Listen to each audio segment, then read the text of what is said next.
In this world, people were born with a cross on the back of their hand, which concealed magical power. There were 4 types of these marks.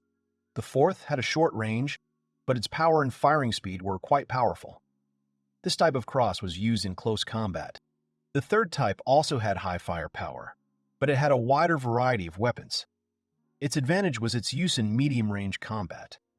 The 2nd cross specialized in increased firepower, but its accuracy was poor. It also had a wide variety of weapons, making this badge incredibly valuable at long ranges. Next came the very first cross, which appeared on the young man's hand. It quickly reached its limit in battles, offering no advantages, and its firepower was quite weak. The boy couldn't even activate magic with it. The cross specialized only in production. However, he was a magical warrior and was conducting an experiment in which he used the power of the first cross, normally unsuitable for combat, in battle. Meanwhile, the young man activated the meteorite core magic. The first cross specialized only in artifacts. When using magical tools, magic had to be applied, but not in the case of normal objects. The hero brought down a meteorite shower on the earth, and a bright star immediately appeared in the sky, which soon fell in the form of a huge meteorite. As a result, he succeeded in sinking the island. The principle of the meteorite shower was to pull a cosmic object downward. It was a form of magic in which the first cross, like the second, could be used without tools. But to use the former, the boy first needed to prepare the magical tools. However, this required time to activate, meaning it wouldn't work against an army. People called the other side of the magical world outer space. Many believed that monsters with incredible powers lived there. They were known as divine beasts, and the young man longed to even fight such opponents, who considered human magic insufficient and against whom their magical theory couldn't cope, even with all its might. This was the youth's greatest dream. In the boy's opinion, those beings were far superior to him, who couldn't use the meteorite shower without the necessary tools. He understood that he needed to become stronger, but with the first cross, the paths for development became fewer. The first method was to study an inexplicable magical theory, apparently possessed by the heavenly beasts who possessed advanced techniques. This power made it possible to resurrect the dead or travel through time, things incomprehensible to human magic. With this power, the hero could enlarge and strengthen his muscles. However, to master such techniques, he must first battle the heavenly beasts. The guy compared it to the well-known proverb about the chicken and the egg. The chances of such a development were very small. The second option was reincarnation with a new body, but this didn't guarantee he'd get the body he wanted. The young man decided to save this option for last. The third way was to find allies. They were capable of increasing combat power. The young man had come to this conclusion long ago. He tried many times, but his partners ran away each time in fear of the monsters. The guy thought about it because, in essence, he just needed to find allies who would not run away and would be loyal. But he was only considering human candidates, and there were also demons. The hero understood that such creatures would not ally with him, since the demon's goal was to drive people to their deaths. There were other races that could use magic, such as dragons. The dragon leader addressed his tribesmen. Because of a one-time opportunity years ago, their kind had been nearly exterminated by a man named Guy. But now that he was gone, they had nothing to fear. So the leader called on everyone to exterminate the humans. He wanted to add that the time had come for revenge, but he was not allowed to finish. Suddenly, a young man landed on the dragon's head. The creature lost consciousness from the blow, and the dragons were shocked by its appearance, since a special barter against penetration was installed in their home. The guy apologized for causing pain at someone else's ball, but he wanted to show that he was still alive. The elders of the dragon tribe could not believe the appearance of Guy, because he had not appeared for 100 years. The young man hadn't noticed the passage of so many years due to his preoccupation with research. He asked the old dragon not to be nervous, as the purpose of his visit wasn't to fight. Guy explained that he was looking for partners, and decided to ask them where he could find the strongest dragons, and if there weren't any, then those with good potential would do. At that moment, the leader came to his senses, roaring that the strongest of them was already there, and that the hero had already found him, hinting at himself. Then, wishing death upon the intruder, he began to prepare his attack. The dragon thought he had dealt with Guy, But when the fire and smoke cleared, he saw a whole and unharmed man appear before his eyes. It was believed that dragon's breath was the same as ordinary fire, but in reality, it was an advanced and complex form of magic. By adding a small amount of magical power to the weak point of the magic formula, the flames began to dissipate. This is precisely what Guy did, and his action left the dragons truly shocked. However, when dispersed, the magical power used did not disappear. The boy considered this a waste of energy and decided to return the power to its sender. The next moment, all the magical power that he himself had released earlier fell upon the creature. Only bones remained of the huge beast. Its relatives could not believe that such a result could be achieved with one volley. The elder explained that the breath was a formula, and if its weak point was broken and destroyed, then the magical power could be stolen. He had also heard that this was the signature of Guy's dragon hunting actions. The guy acted as if nothing had happened, and decided to return to the old topic of conversation about strong individuals. He had already lost his informant, so he asked the remaining ones if anyone would like to take the empty seat. There was silence. The dragons did not dare to give an answer. Then the old man answered that, to the north of their location, there was a temple in which lived a dragon whose name sounded like the Dragon of Darkness. The young man became interested and began to ask about this creature and its power. The dark dragon was sent to help people in exchange for precious stones. His power was real, otherwise he would have died long ago. Guy understood the old dragon's hint that he should get rid of it. But the boy was looking for allies anyway, so had the dragons known this in advance, the situation wouldn't have changed. The hero expressed his gratitude to the creatures and promised to try his luck there, after which he turned around and left the cave, leaving the dragons perplexed. However, the animals decided to release fire all at once, as they believed that the young man would not be able to defend himself from all the breaths at once. The fire fell upon its target with great force.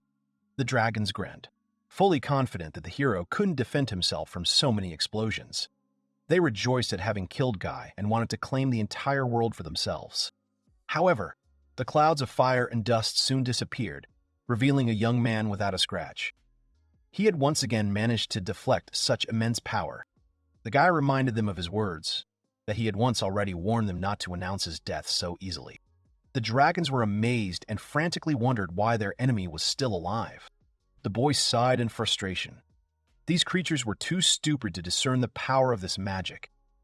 The hero wanted to leave them alone, but after their attempt to attack him unexpectedly, Guy couldn't forget it. The young man decided to answer their question about why he was still alive. It was because he was difficult to kill with such magic. He decided to demonstrate how it should be done, and picked up the crystal. It was a raw, magical stone, also known as a bad stone, and could not be used as a magical tool.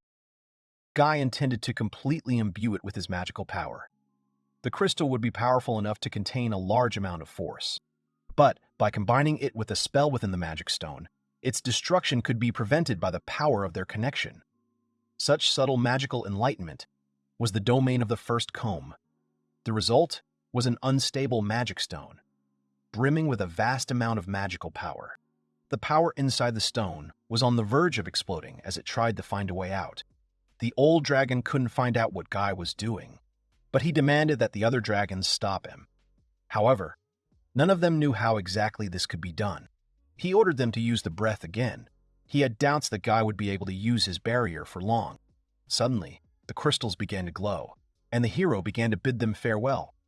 This left the dragon with no chance to do anything. They were all defeated by one man. Only the old dragon remained in the cave. He managed to survive, but he did not understand why he was spared. The boy explained that he was repaying a debt for the information he provided about the dark dragon.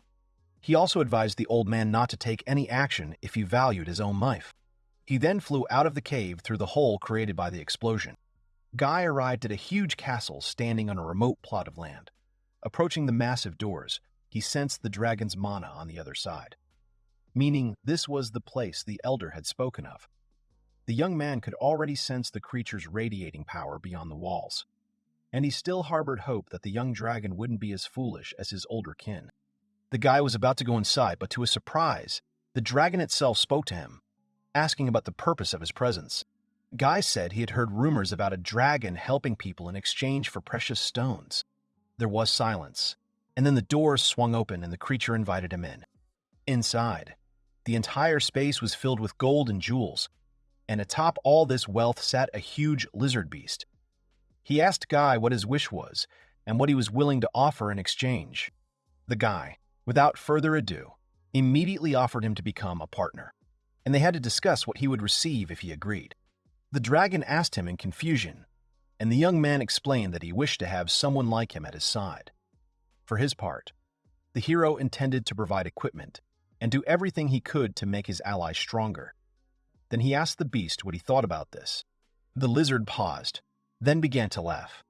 Everything Guy had told him had seemed funny, but humans had proven too modest for him. The boy bowed ostentatiously and thanked the creature. This reaction angered him because he had not intended to praise the guest at all. The dragon advised the hero not to become arrogant, since he only helped the man for a reward, and if he continued to speak to him in such a tone, he would be killed. The beast lowered its head to the gold, finding itself at geese level. Then the guy clarified that his answer depended only on the reward. The dragon rose again, angrily replying that any work he could do depended on this. Species such as himself were extremely greedy, and besides, he was certain there wasn't a single stone in the world worth working with a human for. The hero, looking bored, took out a huge crystal and asked him what it could have been. This stone was very valuable to dragons in many ways, but the question remained whether the young dragon knew about it. The lizard looked at the stone in surprise, not really understanding what it really was. Soon, he finally figured it out and asked where the hero had gotten it. The young man explained that he had found the crystal in the vicinity of Mount Ronzia. The evil dragon king Diabolos ruled the region around this mountain about 150 years ago. He was considered the strongest among his tribesmen, and his reign brought tens of thousands of deaths, both humans and dragons.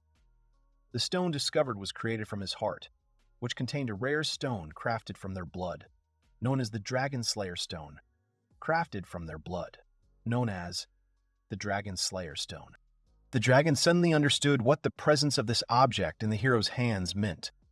Guy smiled broadly and concluded he had indeed killed the evil core, and he could also describe in detail how it had happened. The young man fought him and wanted to retreat to avoid killing him, but Diabolos proved weaker than he thought.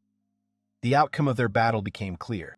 Then he returned to his first question and asked again if the dragon would become his companion if he received the stone. The lizard asked what would happen if he refused. Dai hinted vaguely that in that case, he would have 2 heart crystals. Hearing this, the dragon began growling, angered by the thought of bowing before a human. He roared and was about to attack the hero. The boy braced himself for the blow. The deal seemed pretty good to him. But now he had to try not to kill the dragon, because dying hurt. He also asked the beast to try to survive. However, when the guy was already preparing for the fight, something completely unexpected happened. The dragon clung to the ground in deep rot and humbly asked for forgiveness. The dragon began to hysterically destroy the castle from the inside, promising to fulfill any wish, if only he would be left alive. From now on, he will no longer behave too impudently. The lizard was willing to let Guy take all his treasures if he wished. Meanwhile, the walls of the room continued to crumble, and some of the towers outside began to collapse. Soon the castle was completely destroyed, and the hero was forced to admit that the dragon was a truly powerful creature. The boy had already spoken, but reminded him that he wouldn't kill him if they became allies. This time, the dragon agreed without hesitation, although just recently he said that his race were proud creatures. Suddenly, the dragon remembered that Guy had been able to kill Diabolos, and so he became interested in what the young man wanted from it. However, the hero gave him a promise that he would soon become stronger than that lizard. The dragon was surprised by this statement about the legendary evil dragon king, but the boy didn't think he was particularly strong. Then the hero asked his new ally if he would be able to turn into a human. The lizard could easily do this with the help of his dragon essence. Individuals of this species possessed a special skill that allowed them to assume human form. In their true form, they were stronger and more powerful, as they could breathe fire. According to Guy, they had greater capabilities in human form. Dragons retained their physical and magical abilities even after transformation. In addition, they could use various magic, just like humans. But since their magical circuits weren't as complex as those of humans, high-level magic remained inaccessible to them. However, with the power of a dragon, they could approach it. To Guy's surprise, His ally turned into a girl. Then he realized that she needed clothes, so he gave her a few items, choosing a size at random. She put them on very clumsily. Many of them were out of place. The hero considered how young the girl was, given that she lacked even the most basic knowledge.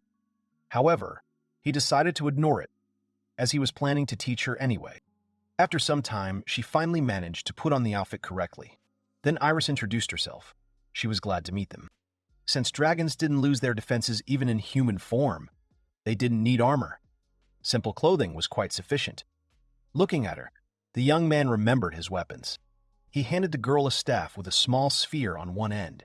It seemed fragile to her, but Guy himself was proud of it. The weapon was made of ultra-pure magical steel, greatly enhancing magical mastery.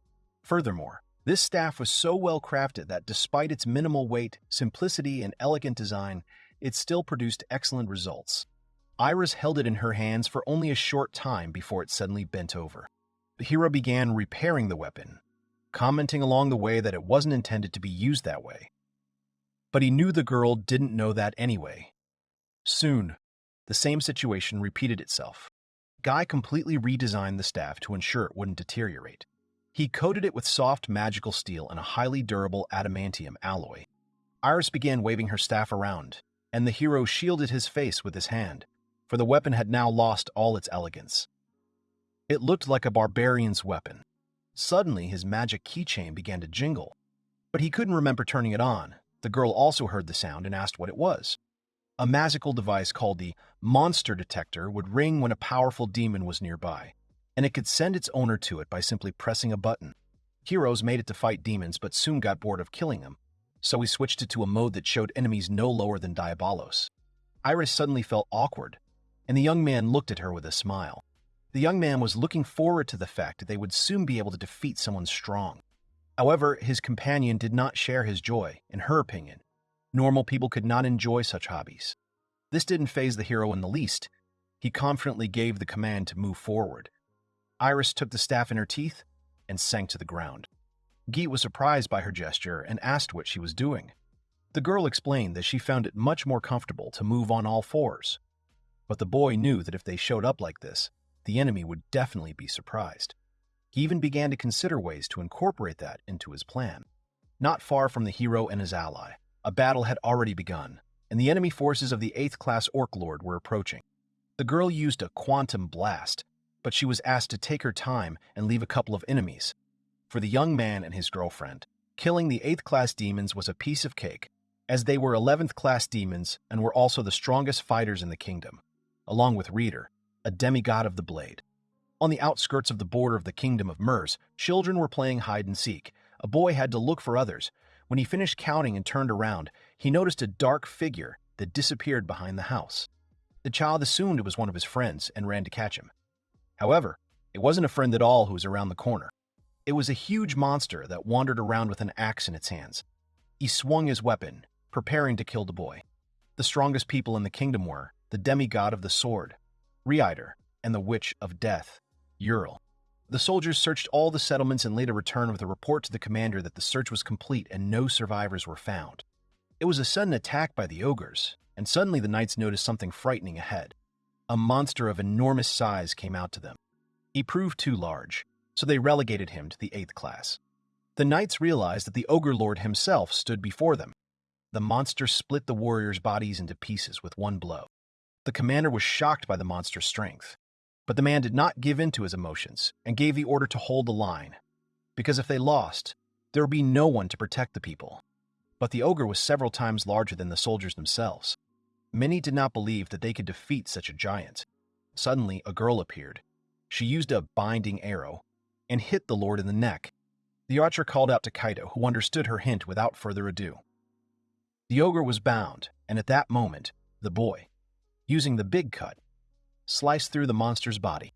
He wished death on the bloodthirsty monster. The ogre lord fell to the ground from the wounds he had sustained, and that was the end of him. The knights were surprised that the adventurers were able to deal with him. The girl cast a healing spell on all the soldiers, then sweetly if they were okay. The group consisted of 3 people: Saint Noel, 10th grade, magic swordsman Kaito, 10th grade, and magic bow specialist Biles, 10th grade. They were able to quickly deal with the ogre as expected of 10th class adventurers. Every single knight was grateful to them, because if they hadn't saved them, the soldiers wouldn't have been able to stand firm. The boys sent the soldiers back and regrouped, while they themselves wanted to deal with the monster. Suddenly, a roar was heard behind them. All three of them began to look around in shock. On all sides, they were surrounded by the same huge monsters as the previous one. It was a group of ogre lords, but they should not have gathered together. The knights had completely lost faith in salvation. However, a miraculous rescue did occur.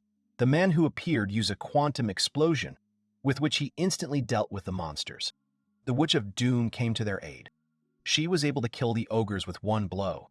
The stranger was probably an 11th class.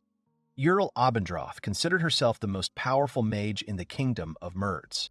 The witch's goal was to eradicate all monsters as per His Highness's orders, due to their sheer number. This was beginning to look very much like magical activity, so the girl's first order of business was to search for traces of it. Yuril landed on the ground among the other knights and adventurers. One of the monsters roared loudly and began to destroy the building. Another group of lords was approaching them again. The soldiers were confused by what was happening. The ogres chased after them, wanting to catch and destroy them. Yuril was already preparing to use magic, but she was asked to leave a few monsters. The next moment, the huge monster was cut in half. Reiter fought with such force that parts of the ogre's bodies flew apart. When the monsters were dispatched, the boy slung his sword over his shoulder and told the soldiers that once they realized they were ordinary monsters, they would stop running from them. The knights rejoiced at Reiter's arrival. Both of the kingdom's strongest 11th class fighters came to their rescue: Yuril, the Witch of Doom, and Reiter, the Demigod of the Blade. The boy's goal was to slay the lone dragon, the dreaded Lemaine, who had destroyed 18 towns and villages. He had already claimed over 70,000 victims. Reiter and Yuril were both Class 11 dragons, and they alone were sent to destroy him. Dragons possessed power unheard of by humans. Their mere breath could reduce a medium-sized city to ashes. Historically, at least several countries have been destroyed by them. However, those times are long gone. For 200 years, not a single city was burned by dragons, and no other country knew how to fight such creatures. Rumor has it that over 200 years ago, there was a sage who hunted dragons under the guise of training. He could easily kill a lizard capable of destroying an entire country.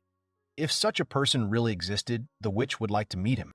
The number of enemies was growing too great, but the adventurers continued to believe that this was a sign of the right path. They moved forward, leaving behind mountains of corpses. Mishnik suffered a minor wound to his arm, and Biles decided to treat him. Yuri breathed out heavily. The right time had come. They told their friends that they would go on together, and the rest of them should go back. However, the comrades disagreed. Each of them believed that they were obliged to go together. Blythe was a saint and wanted to move on. The archer did not want to return and reproach herself for the rest of her life, and the swordsman also did not intend to leave his allies. He asked Yuri and Reiter not to worry about them, because they could leave them if they became a burden. Everyone was prepared to die. Suddenly, the guy was hit by a magical blow. Following this, the shelling of all team members began. There was no doubt it was definitely a ray of light. A very simple, quick, and uncomplicated spell. However, it was incapable of harming even a small animal. Most mages used it to target their opponent's eyes. All the boys were wounded, even Reiter. A huge amount of mana was invested in a shot like that, to hit the enemy in one hit. A person with such power shouldn't have existed. The attacker considered it a stroke of luck that the reflective barrier had worked. The witch had no idea who stood before her. It was none other than the dread dragon Lemaine, who had been sent to destroy them all. Yuri was sure that he underestimated them, since he was able to show himself in his human form. As a human, he couldn't use his most powerful weapon, the dragon's breath. Moreover, in this form, the dragon became significantly weaker. This was a well-known fact. The Terror Dragon wasn't surprised by her knowledge in this area. In that case, the girl was going to show him something worthwhile. The spell she was preparing was called Comet Fall. It was quite complex and required a great deal of time and effort. If it worked, no living creature would be able to defend itself against it. The witch had only one chance to win. The dragon used breath only for pests. He dealt with others more easily in human form. The girl noted that he didn't consider her one of them. The guy stuck out his tongue in anticipation. She guessed right. He definitely wasn't counting.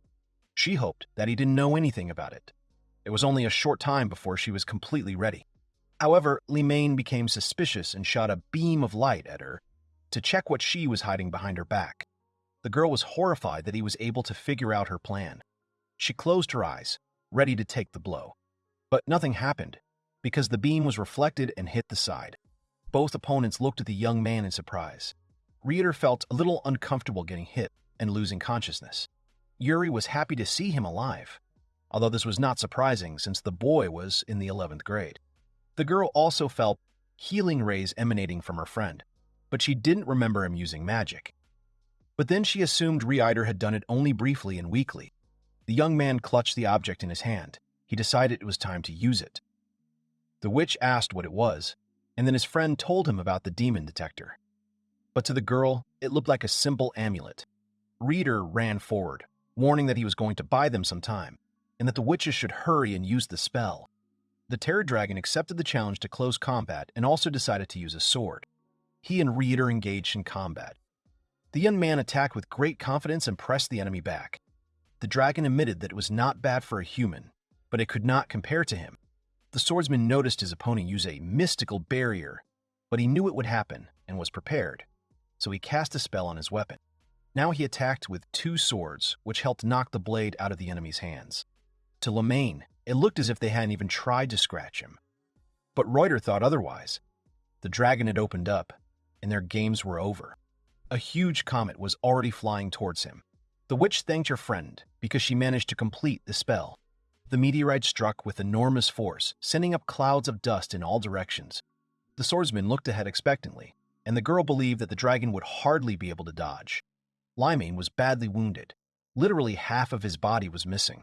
He couldn't believe that in this century, Comet Fall still existed, since only 3 people could use such a spell. After the witch had done the damage, it was Reiter's turn.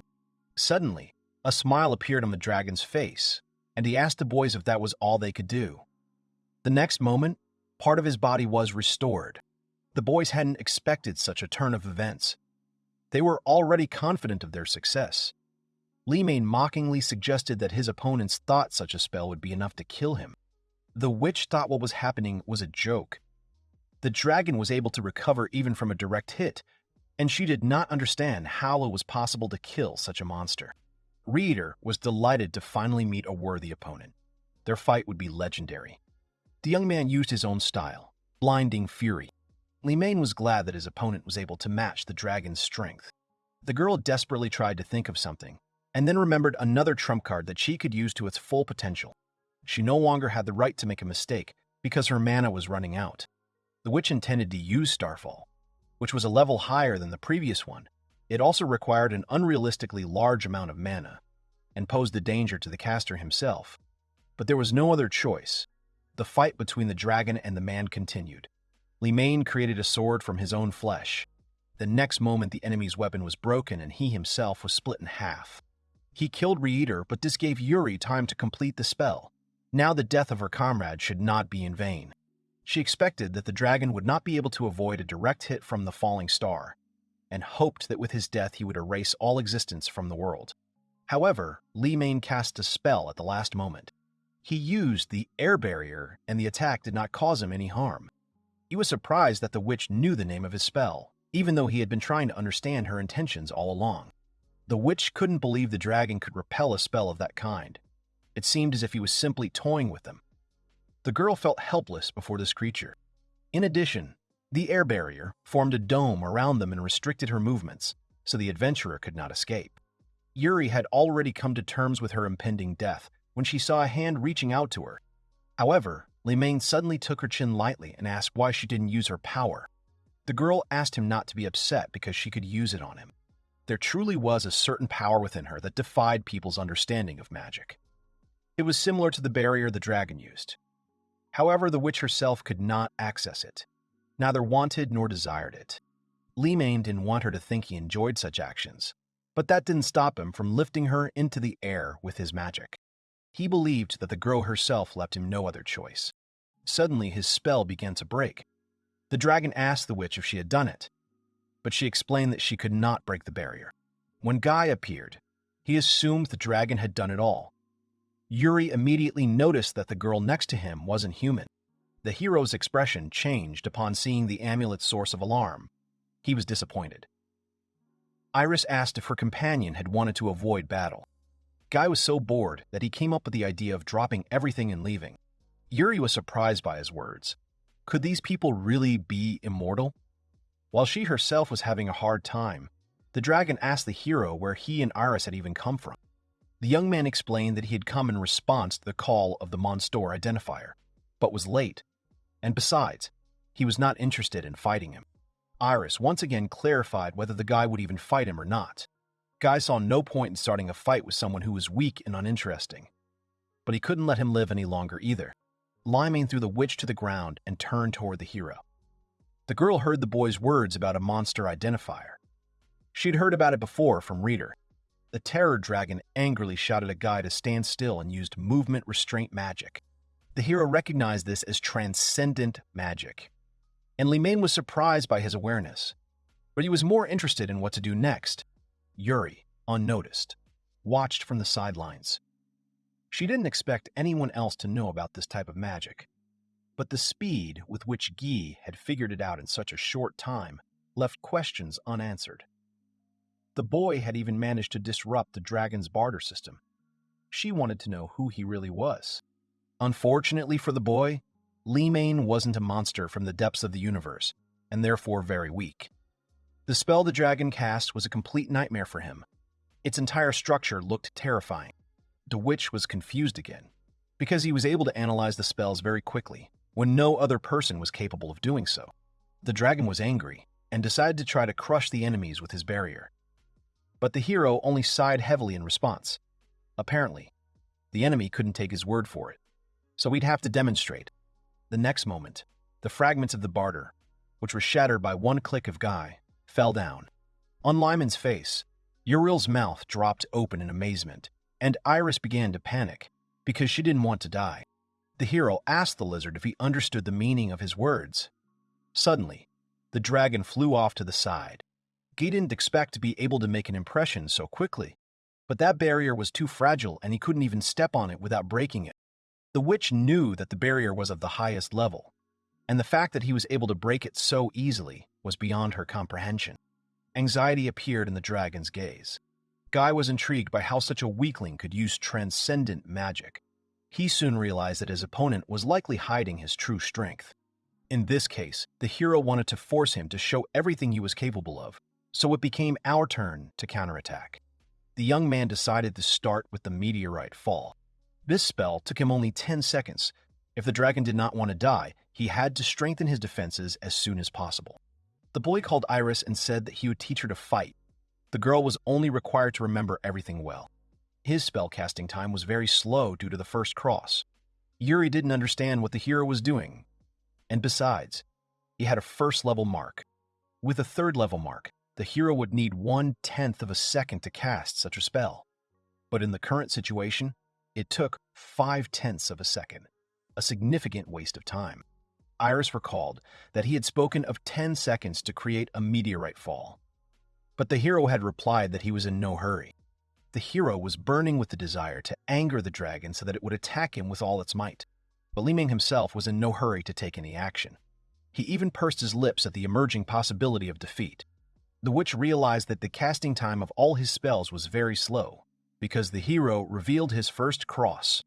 The Dragon of Terror grinned from the hero's first-level mark and sent a beam of light at him, which could instantly hit the target, and if he could kill a 10th-rank adventurer with it, then the owner of the first cross did not have a chance. But to everyone's surprise, Guy pulled out a sword and blocked the beam, an action that made the girl think that he was more than just a magician. The dragon felt completely broken. He couldn't believe that a simple person could have such reflexes. But the young man explained that this was not the issue at all. Then the hero turned to Iris and asked if she could understand why he had managed to accelerate. The girl hesitated, noticing that she too was confused. Guy explained that during battle, he'd been watching the direction of his opponent's magical flow. This information could also be used to predict the enemy's spell. He asked the dragon why it had cast such an obvious spell when it could have chosen something more specific. At that moment, time continued to tick rapidly. The witch was amazed at his ability to read changes in the magical flow, because it was difficult to do this in battle. This time Limain was already starting to get angry. Since his opponent had a lot of combat experience, he decided to show him his true strength. Something dark began to appear next to him. The dragon was a master of magic. He suggested the hero try a blade that could cut through space, something a sword couldn't. Then he sent a spatial slash at him. However, this time too, Guy was able to parry the attack with a swing of his blade. No one believed such a thing was possible, but Iris was lost in thought. Limain was amazed by his opponent's abilities. The young man explained that if you put a spell into a weapon, then reflecting a simple spell with it would not be a problem. The witch was surprised that he considered the spatial cut to be a simple spell. The young man asked the dragon what else it possessed. They had 4 more seconds to demonstrate. Limain became completely angry. The hero began to annoy him. He began to change shape, transforming into a dragon, and with it, his magical power began to increase dramatically. Guy was pleased that his rival had finally decided to show something worthwhile. Lin transformed himself into a half-dragon, half-human. This allowed him to use human magic with the power of a dragon. The dragon wanted Guy to be proud to behold his true form. The lizard used a magical wave of destruction against the young man. The ball was rapidly approaching its target, and the witch even had to put up a defense in front of herself. Then followed an explosion of enormous power. The power of this creature was astonishing. No barter could protect against such a spell. After casting the spell, Limain turned back into a human. He laughed heartily at his own rightness and the fact that people really were too weak. However, when the dust began to clear and the traces of the explosion died down, Guy's voice was heard, continuing to count the seconds. The boy was slightly disappointed that this attack was the most powerful in the dragon's arsenal. He wanted Limain to show more abilities. The dragon couldn't believe what was happening. The hero used summoning circles to attack, but instead of casting a defensive spell, he counterattacked. Moreover, his magic circle was too small. Guy explained that the unfinished structure of the spell was very weak. If the center of the spell was hit, it could be easily destroyed. The witch concluded that the boy was analyzing the flaws in the enemy's attack while it was flying towards him. The young man asked Iris if she had listened to him. He realized that the enemy intended to fight to the very end, and by that moment, the countdown had just ended, and the hero directed the meteorite fire. Guy reached out with a beam of magic into space and began to attract the cosmic body. He then advised the dragon to use his backup options, otherwise he faced death. Limain believed that the meteorite fall would not be able to destroy his void barter, so he set about creating it. A smile played across the lizard's face, and Yuri realized that barrier spells were his specialty. He managed to protect himself from the falling star. A spell lower than meteorite fall wouldn't be able to do much damage. The hero began to doubt, watching the dragon's actions, that he would be all right. However, Limain angrily begged him to shut up. In a matter of seconds, the void barrier was destroyed. Then the meteorite itself fell on the dragon. The enemy was defeated. Guy was able to deal with him quite easily. The young man was never able to see anything of the transcendental magic, and he knew earlier that everything would end this way. From the body of the deceased Limain, but its shape was distorted, apparently due to the effect of transcendental magic on the body. Limain soon disappeared, and the stone could be quite useful to Guy for future research. By studying it, he could learn more about forbidden magic. Yuril wanted to approach the guy, but she was stopped by the fact that his strength was many times greater than hers, despite her status as the best in the kingdom. However, the girl finally made up her mind and asked about the meteorite blaze spell he had used against the dragon. The witch wanted to know the secret of his power. The young man confirmed her words, but the girl considered him different from the one she had known before. She hadn't been able to break Limain's barrier even with her Starfall spell. Unlike him, Guy finally understood what he felt at that moment. It was the witch using her spell. The girl felt awkward and unsure, and therefore couldn't speak clearly. She had managed to interest the boy, and she hoped to be able to force herself upon him as an apprentice, like Iris. Her second-level mark was well suited for high-level spells, but even if she asked Guy, Yuril wasn't sure he would agree. The hero noticed her thoughtfulness and asked her to say whatever she wanted, otherwise there would be no other opportunity. Meanwhile, the witch herself was considering whether she should offer him something in return. She remembered that the young man was interested in transcendental magic. Yuri assumed it wouldn't be surprising if he could spot her, but she didn't know what they would do with her if that happened. In her opinion, the hero certainly had no problem with torture and various experiments. She knew she had to be careful, because any mistake could cost her life. But that wasn't a sufficient reason. Without waiting for an answer from the stranger, the guy himself asked about her earlier interest in the meteorite fall, and the girl looked at him with uncomprehending eyes. There was an awkward pause between them. The hero told Iris that he thought the witch was interested. Suddenly, the stranger herself answered his question. She was indeed interested, but only in him. There was no turning back for her now, and if she tried to escape, nothing would work. The guy asked his ally again, but she herself was not sure. A blush appeared on Guy's cheeks. He was flattered by the girl's interest. However, Yuri, not wanting to seem rude, nevertheless changed the topic of conversation to his mark, which was level 1 and not at all suitable for battle. The hero was not at all surprised. This information was known to everyone, so her words did not seem rude. But the witch was still worried about why he was so strong. Guy scratched his head awkwardly, as he realized the meaning of her interest in his strength. He then explained that it was all the result of intense training and his own genius. The young man had no other explanation. Unexpectedly, the girl directly asked to teach her the same thing, and was even ready to do anything. This request stunned the hero and Iris, but then he became curious about why she wanted to become stronger. Yuri said with a serious expression that she was burning with a desire to take revenge, or rather, even kill one person. Guy liked her answer, since their goals were similar, but he still had a question. The hero wanted to know if the girl's sworn enemy was connected to the transcendental magic hidden inside her body. She was convinced that she had assessed this young man correctly. He really knew about it. Gaius knew from the very beginning because her magic carried traces of distortion. However, the witch believed that she had managed to hide everything. Then the hero asked Iris if she'd noticed, but his ally didn't understand what he was talking about. The boy was surprised by her inattention, and the girl quickly tried to convince him otherwise. In the end, the young man agreed to help her become stronger. But he had something else. The witch felt the tension. The time had come to learn the conditions of her training. But even so, she could gain his knowledge. And for such a thing, the girl was ready to give even parts of her body, if such a need arose. However, everything turned out to be much simpler. The hero just wanted her to tell him about transcendental magic, its effects, disadvantages, and methods of obtaining it. She didn't expect that to be her entire request. Yuri agreed and handed him the book, which contained the essence of the matter. Since a detailed account would take a lot of time, the young man took the book and, noticing the author, asked whose it was.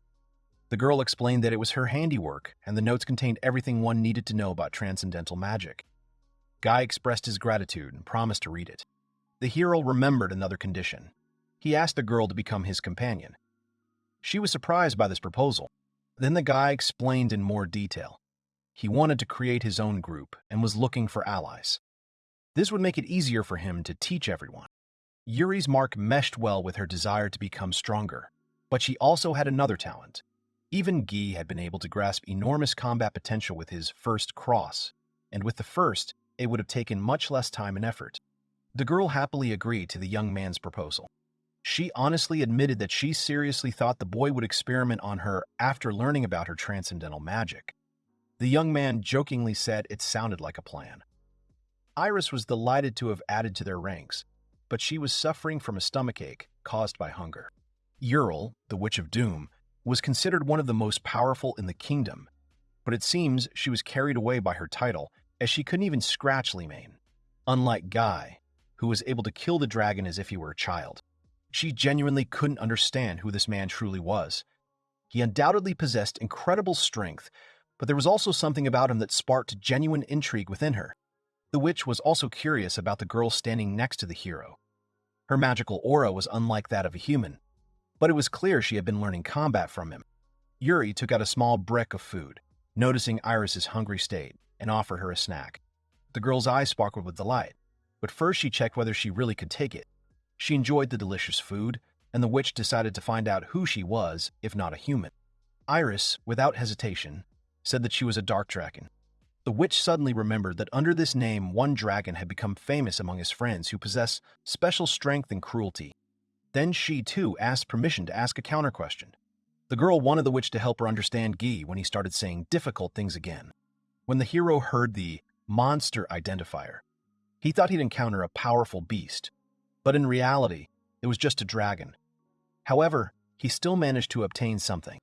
He managed to find one mage who agreed to become his companion. Watching the way the allies spoke to each other, it seemed they were getting along. The witch had a second mark, perfect for ranged spells. But it was also worth remembering that the girl possessed transcendental magic, which the young man had long desired to learn. It was also likely that she couldn't use it at the moment. Guy had barely had time to think about creating a group when he immediately managed to find two companions. However, he had bad memories about this, because in the past, everything was fine only until the first mission, when his former allies immediately abandoned him. In other words, he needed to act quickly. He needed to make a good impression on his new allies so that they wouldn't leave. And to do this, he needed to be careful. Iris compared her new companion's name to some delicious food, drooling at the thought.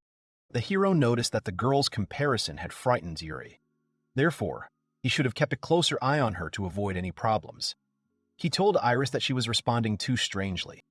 Then he told the witch that, as she herself could see, the girl was not human, which explained her lack of common sense. He began to teach Iris so that she would learn to understand people more. The witch heard this and asked who exactly would teach her. Guy pointed at himself with a proud look. But this did not inspire confidence in the girl. The young man noticed her reaction, and it struck him as very strange. Apparently, the witch considered him incapable of handling this task. After all, he had lived with humans before taking up research, so there shouldn't be any problems with mutual understanding. Then, the witch asked the hero his name. When she said this, the boy remembered he hadn't introduced himself. Then he finally said his name, and the girl repeated it in a strange way, and then began to behave even more strangely. She became alarmed at a certain fact, and then asked if he was the famous guy. This man was a legendary battle mage who disappeared 100 years ago, having destroyed countless magical creatures and completed numerous high-ranking quests. He also saved the kingdom from destruction more than once and was considered a legend among legends. Gaius, who possessed enough power to become the incarnation of a god himself. The witch didn't keep quiet about the fact that he was pursuing the destruction of all dragons. Iris, hearing this, was horrified and convinced she would be killed. But the guy calmed her down by saying that he didn't remember having such a goal. Although over the last 100 years he had heard enough stories about destroyed dragons in which he was involved, the young man understood that since they had become his companions, it was best to tell them the truth. So he confessed that he had killed about 100 dragons. This shocked the witch. So many creatures had been exterminated during this period, but she had never heard of dragons running amok and causing so much destruction. Then, the hero was forced to admit that he had managed to exterminate them in a single day. Iris, terrified, ran for cover. The guy managed to scare the girl, but he hastened to assure her that he did not intend to kill his companions. She asked incredulously, having heard of a magical ritual that required 108 dragon souls, and she very much hoped not to be the last victim. Fortunately, this was the first time the young man had heard of such a thing. But the question of why he had killed so many remained open. The hero explained that they had all been too hostile towards him. It was simple self-defense. Tears welled up in the girl's eyes with renewed vigor. Iris immediately promised to be obedient, and the hero was surprised by the change in her manner of speech. But the witch also believed that killing 100 dragons in one day was simply incredible, and yet she and the other adventurers were almost killed by just one representative of the race. But, truth be told, the young man didn't think he was strong, but he shouldn't tell the girl that, as it might upset her. So he lied, saying Lemaine was the strongest he'd ever killed. He was curious that a terror dragon could cause problems for a mid-level group. These words still stung Yuri. She was seriously upset, and Guy, coming closer, asked if everything was all right. The witch admitted that she could no longer even consider herself a mid-level group. She and her comrades lost, even though they were considered some of the strongest in the kingdom, or so she had thought before. The boy didn't know that her group wasn't average, and they were considered the best. After 10 years, he thought he'd reached roughly their level of strength. But something went wrong. Guy asked Yuri if she'd ever heard of the book he'd written. She immediately realized he meant an introduction to magical combat. However, the hero also wrote the practical application of combat magic and the basic theories of magical battles. He created these works 100 years ago, thinking they would help mages improve their skills. He believed that just reading them would be enough to reach a premium level, like Yuri's. The witch clarified that those books had a different title. So the young man decided that he had made a mistake when copying them using magic. Apparently, this was the reason that prevented others from reading the books. The works proved too difficult for beginners. Even the witch found much of it unclear. She heard that the teachings from the kingdom's Institute of Magic were constantly working to decipher them. Guy was surprised, as he thought he'd written them in the language of the continent. But the problem wasn't the words, but their content. It was too difficult to understand. The hero did indeed omit some key points, but had he not, the books would have been published in at least 100 volumes. He decided to abandon this topic and move on to another, about the group's members. The thing is that the young man wanted to take another companion into his team. He had the first mark, Yuri had the second. Iris was actually a dragon, whose physical abilities completely surpassed those of humans. He asked the girl what mark he wanted next. She panicked and randomly named the fourth. Guy gave her a tense look, causing Iris to break out in a cold sweat. However, she managed to name it correctly. He really wanted the fourth cross. The second mark was designed for combat magic, the third for short casting spells. Overall, they were both good. But the fourth, although it had a short casting range, was simply astounding in its power and speed. The young man had already known a swordsman with a fourth cross, and he also suggested that the witch was familiar with him. This was none other than Reiter. The girl was very surprised to hear her friend's name, and because of her reaction, the guy began to doubt his knowledge that the guy was in the same group with her. She asked if he was really talking about Reuters, but Guy wasn't so sure anymore, so he suggested a mistake in one letter. He usually forgot nothing when it came to magic, but he could easily forget people's names. The young man even considered trying to create a memory spell. The witch stood silently the entire time. Then she sadly recounted that Reiter had sacrificed himself in the battle with Limain. The boy had been cut in half. If Guy hadn't had a resurrection spell, then they had no chance. The young man apologized, but even he was unable to resurrect the dead. But he asked if she was sure that her comrade was dead. The girl turned around, pointing in the direction where the guy's body should be. When they came closer, the hero noticed that the body was intact. She couldn't believe what she saw in front of her. Suddenly, Reiter opened his eyes and asked if they were talking about him.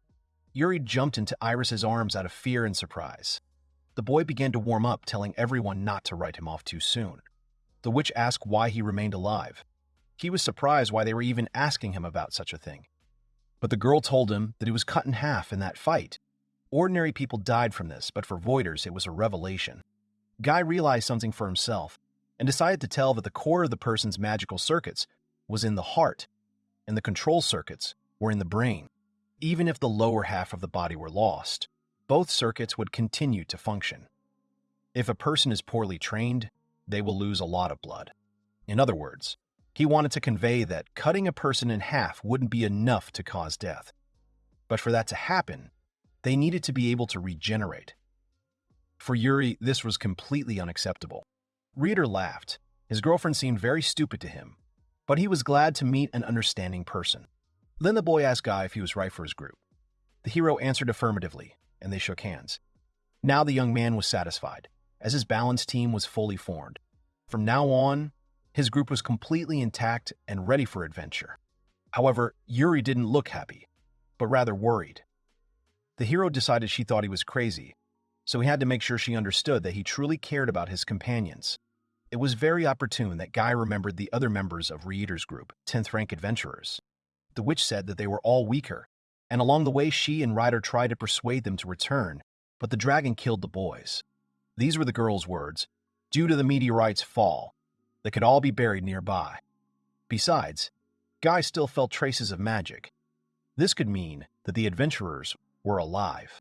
He believed the dragon didn't look at their life indicators, and yet there were many traitors among that race who enjoy mocking their victims in the end. Perhaps Limain was one of them.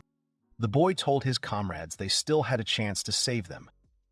Then he began using the summoning circle. The witch didn't understand why he started using the restoration spell on the ground. He glanced sideways at her, wondering if she really didn't understand anything yet. At that moment, a hand emerged from the ground. Then the guys themselves appeared.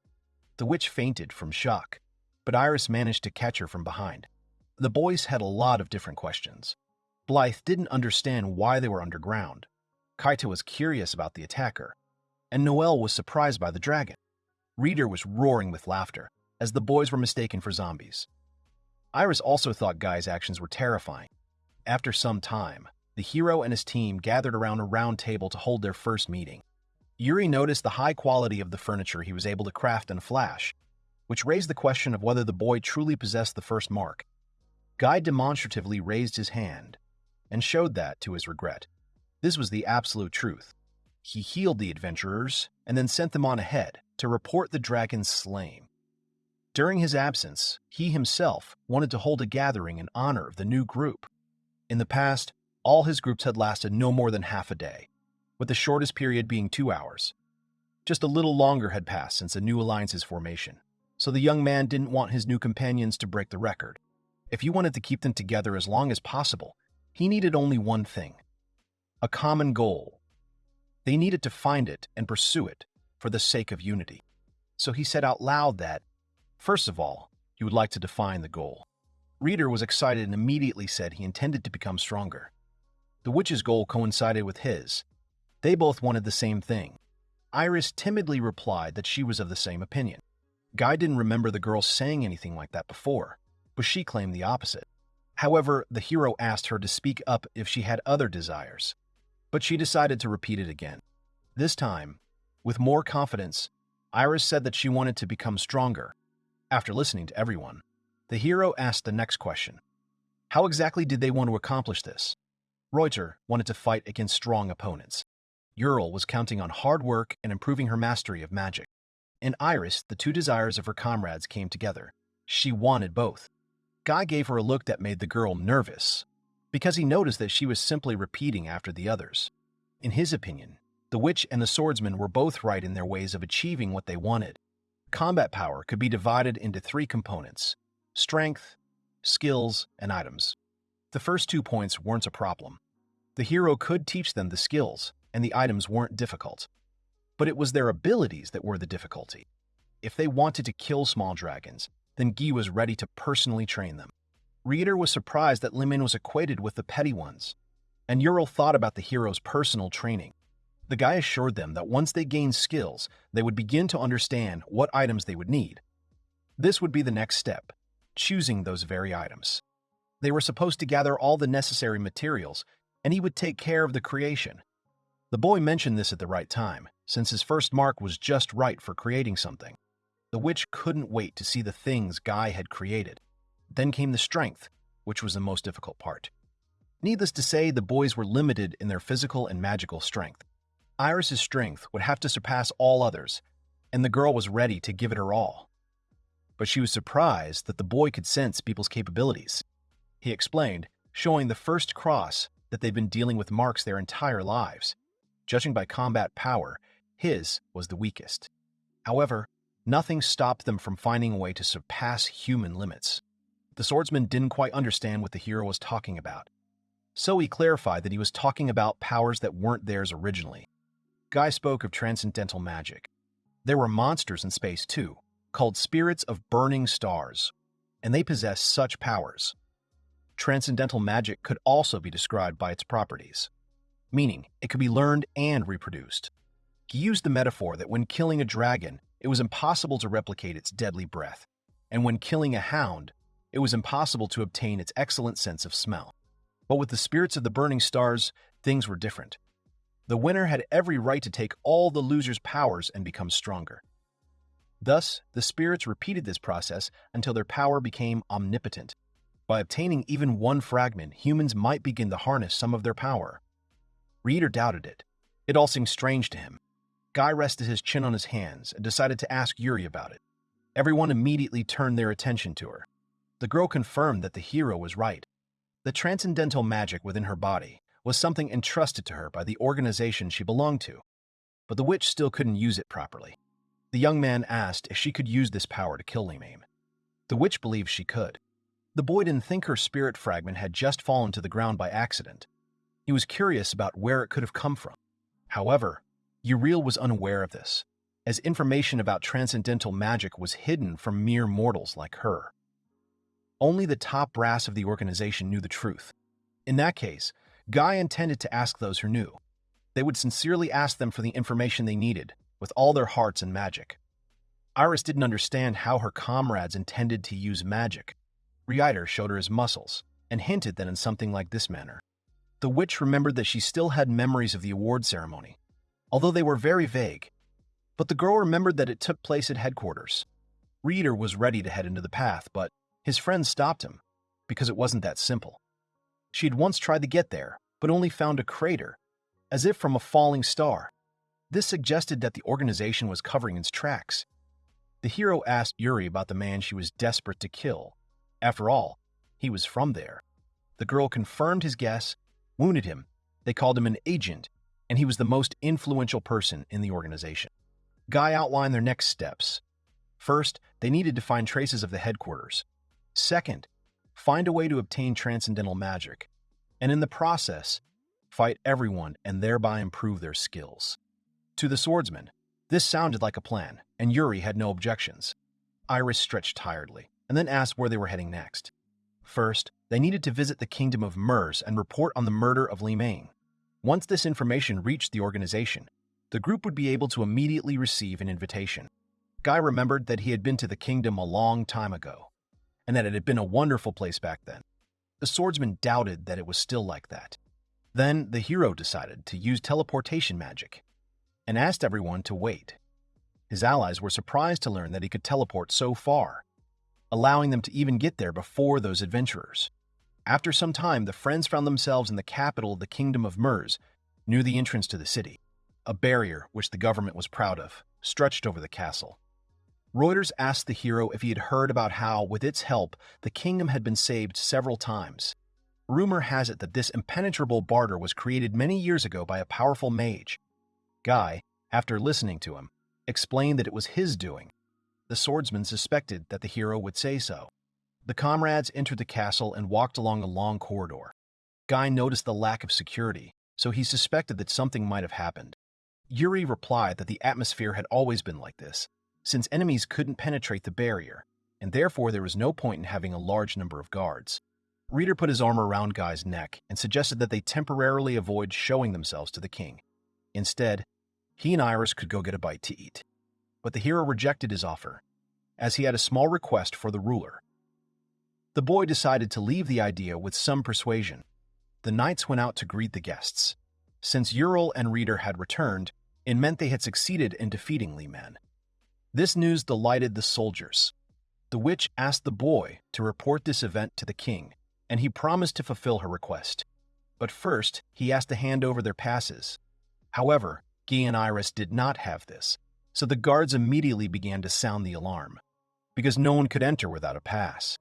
The girl said that these two helped them kill the dragon and asked the knights to let them pass. But the young man did not want to give in to her request, because such was the royal order. Reiter also began to stand up for the hero and named him, hoping that the soldiers might have heard of him. The guy looked at Guy with curiosity and came to a negative conclusion. He asked the swordsman and the witch to go further, and the rest to follow him. In that case, Yuri and Reiter decided to try to get the king's permission. Before leaving, the young man gave them an encouraging thumbs up. And for the hero, the question arose of what to do next in such a situation. The boys appeared before His Majesty in the throne room, and the man happily congratulated them on successfully completing the task of killing the dragon, as this was exactly what was expected of the strongest in the kingdom. But his friends confessed to him that it was not they who had defeated Limame. The king was surprised and did not understand what they meant. The witch asked him to allow the hero to meet him, but the swordsman stopped her because Guy and Iris were already there. A girl's head appeared from the teleport. Yuri was horrified by this, and Reiter quietly laughed. The hero urged Iris to go out, but she thought the time was inappropriate. So the young man pushed her out and then appeared himself. He looked questioningly at those present.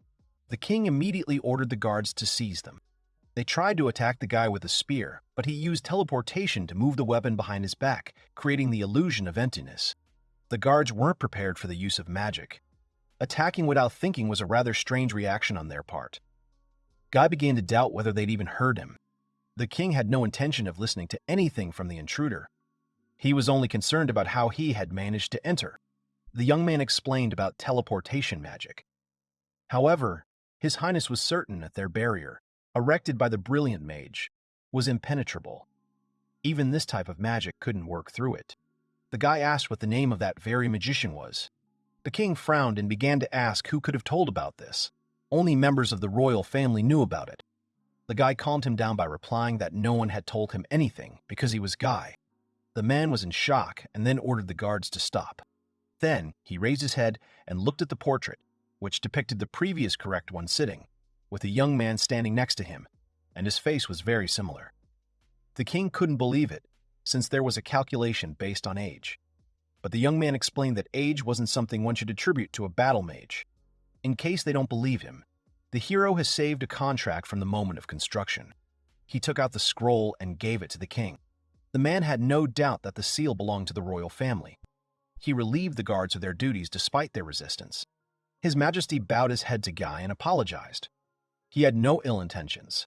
He was ready to fulfill any request the young man might make. The guy thanked him and then apologized in advance for his frankness, because he wanted to be registered in the kingdom under a different name. The king was surprised by his request, but the boy believed that without his name he would be treated as a hero, and it would be easier for him. The man believed that he could keep his real name since it was quite common these days, so no one would even think that a legendary magician would stand before him. Guy was shocked that so many people lived under this name. In his opinion, it was not the best one. However, he still had to register his companion, whose name was Iris. The girl revealed her true nature as a dragon. The king was terrified to learn this. But the guy thought that as long as she looked human, everything was fine.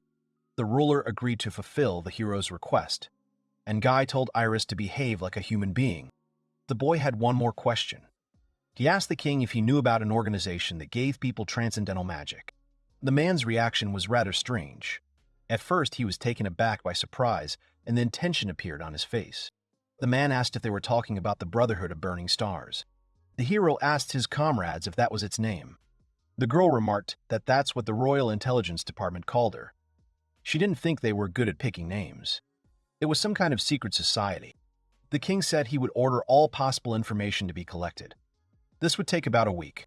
The process of gaining entry here isn't quick either, so he'll delegate this task to the Knight Commander. He'd like to help them too, but unfortunately, he has more pressing matters. He apologizes. The girl turned to His Majesty and remarked that he would handle it more quickly.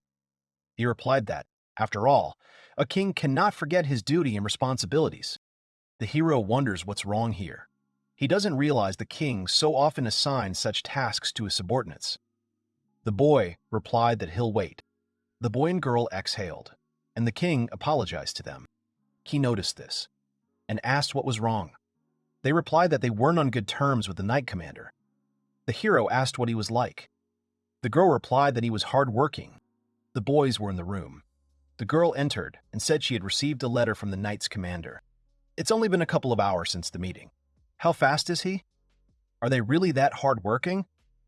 It would be good if there was at least some information about the organization. What else could there be then? The letter contains information about the Brotherhood of the Burning Star. He was ordered to treat them with the utmost courtesy, but he wants to make sure they, too, adhere to the kingdom's rules. First, he asked for a full report on the destruction of the dragon Lemane. The girl pointed out that they wouldn't have enough paper for everything, and if he didn't like something, he would immediately reject the request. The hero thought about the Knight's commander. He said that if he wanted, they would play by his rules. Everything should be fine. He asked his comrades to let him finish the report. He thought that strictness wasn't so bad. But if you repay it, you'll get a bad result. The hero approached Iris and asked her if she'd like to try writing it. It would be good practice. The girl was surprised. She sat down to write the report, but she failed. She was a dragon after all. The young man hadn't thought things were so bad for her. He decided to write it himself. The hero was saddened to learn he wasn't as strong as he once was. He'd thought he could learn a little more about transcendental magic, but alas, in the end, his body simply vanished. The guy said he was done. The girl thought they'd be rejected. The young man asked her why. She replied that there were too many unclear points. He suggested that Yuri try writing it herself. She replied that she didn't know how to write. Reader told her to let him try. He sat down to write. The hero hopes that Reiter will write much better than them. Style isn't important. What matters is readability and authenticity. The boy handed the report to the hero. He thought it would be better to take a look at what he had written. He was quite confident. Describing everything in such an overly formal manner truly does sound like the work of a high-ranking official. The hero hadn't thought Reiter could write like that. Yuri said she'd forgotten he'd always been good with documents. The heroes decided to go and report to the commander of the Knights. The man began to read the report on Lemain's death. The Knights' commander, Manos, said that if they thought this was a decent report, they were mistaken. He gave them 5 minutes. They had to consider what was wrong with it, and with them. The heroes looked at him questioningly. Yuri wasn't surprised. Reiter said they would do everything now. The hero asked him if he wasn't perfect. He started writing something. The young man asked what he was doing. He didn't have any ink on the pen.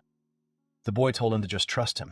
Reiter handed the report to the commander, saying they had made adjustments and asking him to check it. Minos began reading. He said it was better this way. It was even a bit modest, considering they were battle mages. Iris told the hero not to look at him like that. She was just a dragon. Yuri wanted to know what exactly he didn't like. The hero asked his comrade about how he hadn't changed a single word. He confirmed it. Yuri seemed to feel like his job was to force someone to fix something. Guy thought that when they said he was hardworking, he didn't mean it that way. That's why Yuri and Reiter dislike him. Manos looked at the hero. He asked his name. And then he added that the management of battle mages falls under the jurisdiction of the Knights. The report said they wanted to form a group with Yuri and Reiter. Was that true? Guy confirmed it and asked what was wrong. Minos replied that he wouldn't allow it. His joining them would result in a loss of combat power. The hero asked if the commander didn't believe in his abilities. He didn't answer and asked about the boy's rank. Guy asked what rank meant. Manos choked on his tea. The man said that their king was truly hopeless. How could he recommend such a blockhead? The commander decides to give him a chance. Tomorrow he will test his strength with a trial. The heroes are curious about what kind of test awaits them. The next day the heroes came to the indicated place. Guy realized he simply needed to demonstrate his skills. Someone had confirmed it. Battle mages are very powerful in their own right. But measuring their strength is false. Therefore, for example, they can't simply say that their king is also powerful. Minos noted that the hero wasn't afraid. He appreciated his bravery. He announces that if Gid defeats the examiner, he will accept him and allow him to create a group. The examiner will be a brave 10th rank knight from their order, Gannis. Manos said they probably didn't expect to see someone of the 10th rank here. If he wants to join the 11th, that means he must be stronger than a 10th. Guy thought that this guy was too weak. When he fights one-on-one, he can somewhat gauge his opponent's strength. But he's so weak he can't even gauge their level. Yuril wouldn't know what to do if she were attacked by 15 babies either. Reiter asked if he was truly strong. Guy replied that as a mere mortal, yes. As a battle mage, no. The hero thought about the best way to finish. What would happen if he finished with one blow? Maybe he was hiding his strength after all, so he needed to stall for time. But what if he used his full power? What should he do? Minos laughs. Could fear have really kept the hero silent? He said it wasn't too late to give up. Or he could try letting the girl go ahead and test his strength. Since she's also joining their group, she still needs to be tested. Iris understood the man's words. Manos said he couldn't allow weaklings to join the 11th rank. If they were unworthy or weak, they would have only themselves to blame. The girl agreed. Minos noted that Iris was a very brave girl. Guy thought that if he didn't think of something now, the dragon would start a fight. The knight commander announced the start of the battle. Iris's opponent asked if she was in her right mind. He was, after all, a 10th ranked warrior. She replied that she knew it, but she just needed to defeat him. The man was taken aback. Reiter asked Guy if she could calculate her strength. He replied that he had no idea, and that was bad. The hero stepped forward and asked Iris to wait. One wrong move, and it would all be over. Manos noticed. He assumed the guy was stopping her because he was afraid she'd die. They were just pathetic wandering battle mages after all. The difference in power was obvious. Guy couldn't tell if the commander was truly stupid or just pretending. It wasn't Iris who would die, but her opponent. He suggested something where they could demonstrate their strength without fighting. Target practice, for example. Everyone agreed. Guy told Iris to break the statue. She answered what she alone understood. Minos asked what they were doing with the statue. Were they really trying to break it? The knight reassured the Lord Commander. After all, it was made of a special mithril alloy. The man calmed down and said they couldn't even scratch it. Iris raised her weapon to strike, and the next moment, she cut the statue in half. The impact even broke the floor. The knight and Manos were shocked.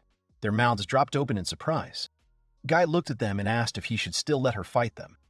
Iris replied that everything was fine and she could fight. The knight was shocked that she had broken a mithril statue, especially from such a distance. As a knight, he'd be ashamed to fight a little girl. Let her go her own way. So now it's the protagonist's turn. Guy thought Gannis had come up with a pretty good excuse. If he was hiding his true strength, he was doing it very well. He even wondered how. They stood facing each other. Minos noticed that the young man had finally decided to fight and told Gannis to strike him down. He smiled slyly and told the hero to come closer. He would show him true strength. Guy thinks his opponent has gotten a little stronger, but he can't see a single spell he's preparing. If he's hiding them too, his techniques are simply astounding. Gannis struck with his axe. The blow almost grazed the protagonist. Minos said the boy's life could not be taken. That was the king's order. He said so. If he wasn't heard, that's his problem. However, the next moment, Gannis's axe shattered into tiny pieces and then flew off a little further. The commander and the knight are in shock. Reiter, Iris, and Yuril watch the scene with satisfaction. Guy thinks about how he hasn't done anything yet. His clothes are enchanted to reflect damage. It's common for mages to enchant their items. He said something about what had happened to him. The knight panicked. The hero silently asked him to stop making such strange sounds. Otherwise, it looked like he was mocking him. The next moment, Guy kicked the knight in the face. Gannis's horse was in shock. He didn't even try to defend himself. Guy assumed it was part of his plan. The victory wouldn't count until he gave in anyway. So they had to beat him to the punch. The hero began to deal countless blows to the enemy. He doesn't understand why he won't give in. Consciousness has practically left Gannis's body. The wall of the building where the test was taking place was broken. The knight lay unconscious. Minos looked at his strongest knight. Gaius realized that Gannis hadn't been hiding any hidden strength. What a disappointment. However, he had fought to the end. He might be weak, but he had no shortage of courage. Reiter noted that he didn't give up, because the hero wouldn't let him say a word. The boy agreed with his comrade, and the next moment he turned to Manos and asked whether he now acknowledged the creation of the group. He replied in the negative. Did they really think there would be only one enemy? He told them not to get too cocky. Manos ordered Yuril to fight them. The girl was taken aback by this statement. The commander said it was logical to assume that if they wanted to join the rank 11, they themselves must be as strong as them. Otherwise, he wouldn't allow them to form a group. Guy is surprised that the man is forcing Yuri to fight him, although he would have liked to see her fighting potential. The girl pointed out that they would damage the arena if they started fighting. Minos told her not to worry. If necessary, he called the humans to create a barrier around them so they could fight to their heart's content. Yuril asked Guy what he thought. He replied that she wasn't interested. He, too, would like to see her strength. She replied that she didn't want to fight him. In truth, she had no chance of defeating him. Guy replied that he wasn't going to fight at full strength. He just wanted to test her. Manos forbade Yuril to limit her power. If she didn't give it her all, he would be denied permission to form the group. He ordered Guy and Yuri to begin the battle. Minos pointed at Yuril and said she was next. They had to begin the battle. The commander asked why he was so eager to form a group. He was too suspicious. He had to prove his intentions were pure. The girl is shocked that she has to fight Guy.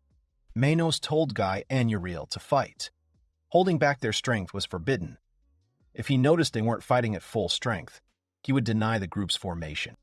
Guy told the girl to attack him with all her might. He wanted to see for herself what she was capable of. She replied that she didn't think she could win, and, frankly, she'd prefer not to fight him. And if they don't fight at full strength, they'll be turned away. She looked at the Knight Commander. The hero pointed out that he told them not to hold back, so they could smash everything here to smithereens. Manos told him to wait. Guy looked at Yuri. He ordered the servant to summon all knights of rank 7 and above. They set up a barrier. Guy asked if it was too late for him to create the barrier. The hero thought he'd changed his mind. Yuri agreed with him. Reiter said he'd never take back his words. He was too proud. 3 hours later, Iris is sleeping soundly on the ground. Guy says that while this is just the basics, if you learn to manipulate your magical power, you can gain a huge advantage in battle. Compressing magic like this can strengthen a spell. Her technique requires great concentration and endurance. It's truly impressive. And it's not just about concentration or marks. The results of persistent training bear fruit. But, with this technique, a phenomenon called primordial magic arises. But in transcendental magic, this power is even greater, and that's what he seeks to achieve. This power can also be achieved by combining the power of several mages. But even with what we have, it should still be a pretty powerful spell. The hero turned to Manos and asked if they could begin. He asked the sorcerers why they hadn't finished yet. Why were all the mages so slow? And the hero hears this from the one who spent so much effort creating the barrier. They could finish it instantly, but it's normal for mages to take so long to prepare. The mages report that the barrier is almost complete. The structure is complete. Manos told the heroes to begin. Guy said his barrier would break with just one shockwave, and in general, he's overcome with a wild desire to take his life instead of fighting Yuril. The girl replied that they would have a lot of problems later. He advised against it. The hero replied that he would try to be more careful. But if he died, he didn't care. Yuri pointed out that they wouldn't even get permission later. Guy said that Yuri could start. She could attack him. She began to activate her magic. The mages of Manos noticed that Lady Yuril's magic circles appeared quite complex. A comrade asked him if this was the first time he'd seen stone fall. He replied, something he hadn't heard before, but a comet's fall had never been so complicated. People were shocked. Was she really planning to cause a star to fall? She would destroy everything around here. Yuri says that allowing the enemy to see your spell is already tantamount to defeat. But she hasn't yet seen anyone who could stop this spell. They summon a comet. Minos noticed she'd summoned Starfall. Was she planning to kill everyone here? Enormous destructive power. It would have been effective if the opponent hadn't been a mage. Yuri prepared to attack. The Knight Commander ordered the barrier reinforced. Reiter also erected a barrier for himself and Iris. There was an explosion. Reuters erected a barrier between him and Iris. The mages are shouting that the barrier is starting to break. Commander Manos orders them to repair it quickly. The comrades look at the battlefield and search for their comrade. They worry about Guy, but he stands there unharmed. He said this spell required a lot of preparation and time, but she cast it quite quickly. He sees that she didn't waste her time. Yuri understands that the hero didn't even bat an eyelid. His actions offend her pride. Now it was Guy's turn to attack. He told the girl to try to block the attack. Yuri asked if it was some kind of artifact. The hero confirmed it. After all, she knew he had the first mark. That's why his spells are very slow. But he created an artifact that increases the speed of spell casting. The girl remarked that this was clever of him. The fighting method he's about to demonstrate is perfectly suited for duels against the second and third marks. She could consider it the foundation of magical warfare. The hero aimed his attack upward. His comrades recognized this magic. Minos told the boy to watch where he aimed the spell. Another miss like that and he would count it as his defeat. The hero said that while the spell was being prepared, he told the girl to catch another one. It's a multi-layered attack. The commander doesn't understand what these circles are. Doesn't he even know how to cast a spell properly? The girl says that although he hides his true strength, she can gauge it based on the mana flows. Guy suggests they figure out the infernal arrow skill while the real spell is being prepared. The mages and commander didn't understand what kind of spell this was. Yuri's suspicions were confirmed. She understood what she had to do. She used a magical reflective barrier. The mages are shocked because the girl redirected the attacks back. It's a reflective barrier. She predicted the spell and acted accordingly. That's what rank 11 means. Guy praised the girl. He absorbed the attack. And then he added that this was the minimum he expected from her. And the next moment he used the skill, Quantum Explosion. Cracks have appeared in the barrier. It's breaking. The mages don't understand what kind of power this is. It can't be that he doesn't have a rank. They want to leave. Manos is shocked. He orders Yuril not to dodge. She must strike back. The girl doesn't understand why. The fact that she's even standing is an achievement in itself. But it's just as he said. Now it's her turn to attack. However, Guy doesn't think so. His attack isn't over yet. The girl is taken aback. She remembered the spell he'd been preparing. Guy reminded her that the first mark spell required a very long time to prepare. He advised her to prepare a barrier. Yuri realized it was a meteorite falling. Minos noticed the hero using meteor fall. He asked if that wasn't the previous stage of Yuril's Starfall spell. As he thought, the hero was a useless mage. The girl says the commander is an amateur himself, but he speaks as if he knows everything. But the meteorite he used against Lemaine was much faster. This means Guy is holding back. She doesn't think she could have protected herself from a meteorite falling. The young man smiled and replied that the spell was the same, and it contained the same amount of mana. Yuril was surprised. Minos asked what that roar was. Could it really be a meteorite falling? The mages told them to look up. A huge meteorite was rushing towards them. Minos and the mage's eyes widened. He couldn't understand why the boy's spell was greater than the star falling on Yuril. The mages declared their doom and decided to flee. Guy explains that the difference is simply in the compression of magical power. When he fought the dragon, he compressed the spell, reducing its surface area but increasing its power. Yuril was surprised by this use of a mass destruction spell. She still has a lot to learn. There was an explosion. Manos' barrier broke. The man couldn't understand how this was possible. He was a wandering mage after all. Suddenly, he noticed the remains of his mithril statue. She landed on him. He lost consciousness. The mages are worried about their commander. Yuril survived by some miracle. Or rather, the hero adjusted the spell to suit her powers, just enough to block it. Guy noted that she had learned something in that battle, and that knowing a spell made it easier to block. Therefore, spellcasting speed and combat tactics were more important than brute force. Come to think of it, the knights knew about her meteor shower, but not about the meteorite fall. If he hadn't warned her, she's not sure she would have survived. The hero replied that delaying spells was the most basic thing one could do. It was also a great distraction. However, he couldn't fight with such weak spells forever. Perhaps he could hit him with something more powerful. Minos told him to wait and stop. That's enough. Guy pointed out that he wouldn't recognize his group unless he won. This battle wasn't over yet. The commander said he was allowing them to form a group. He gave them permission. He told them to take it and leave. The hero was surprised that he'd had it with him the whole time. Guy asked if he could cast one last spell. The man forbade it. He said he'd had enough spells. The boy replied that it had been ready for a long time. It would be a shame to interrupt him. The commander shouted. The hero's spell worked. Confetti simply appeared. The commander lost consciousness. Guy was glad he'd managed to talk him down. Yuri wasn't sure his words had convinced him. Iris woke up and asked if it was really over. The next day, someone apologized to Lord Guy. A messenger announced that the king wished to meet him and asked him to accompany them to the palace. The hero assumed it was about yesterday. The man assumed it was. He didn't think he'd blame him for anything. The hero stands in the throne room before the king. The king said it seemed Commander Manos had overstepped his bounds. He apologized for him, and he also expresses his gratitude. The heroes don't understand why they are being thanked. He was incompetent as a commander, but he was well-versed in politics. This made communicating with him very difficult, but thanks to them, he understood how to deal with him. He asked the commander if the requested information was ready. The man replied that, as far as he was concerned, he was sorry it had happened. He hadn't been able to stop him from formulating the groups.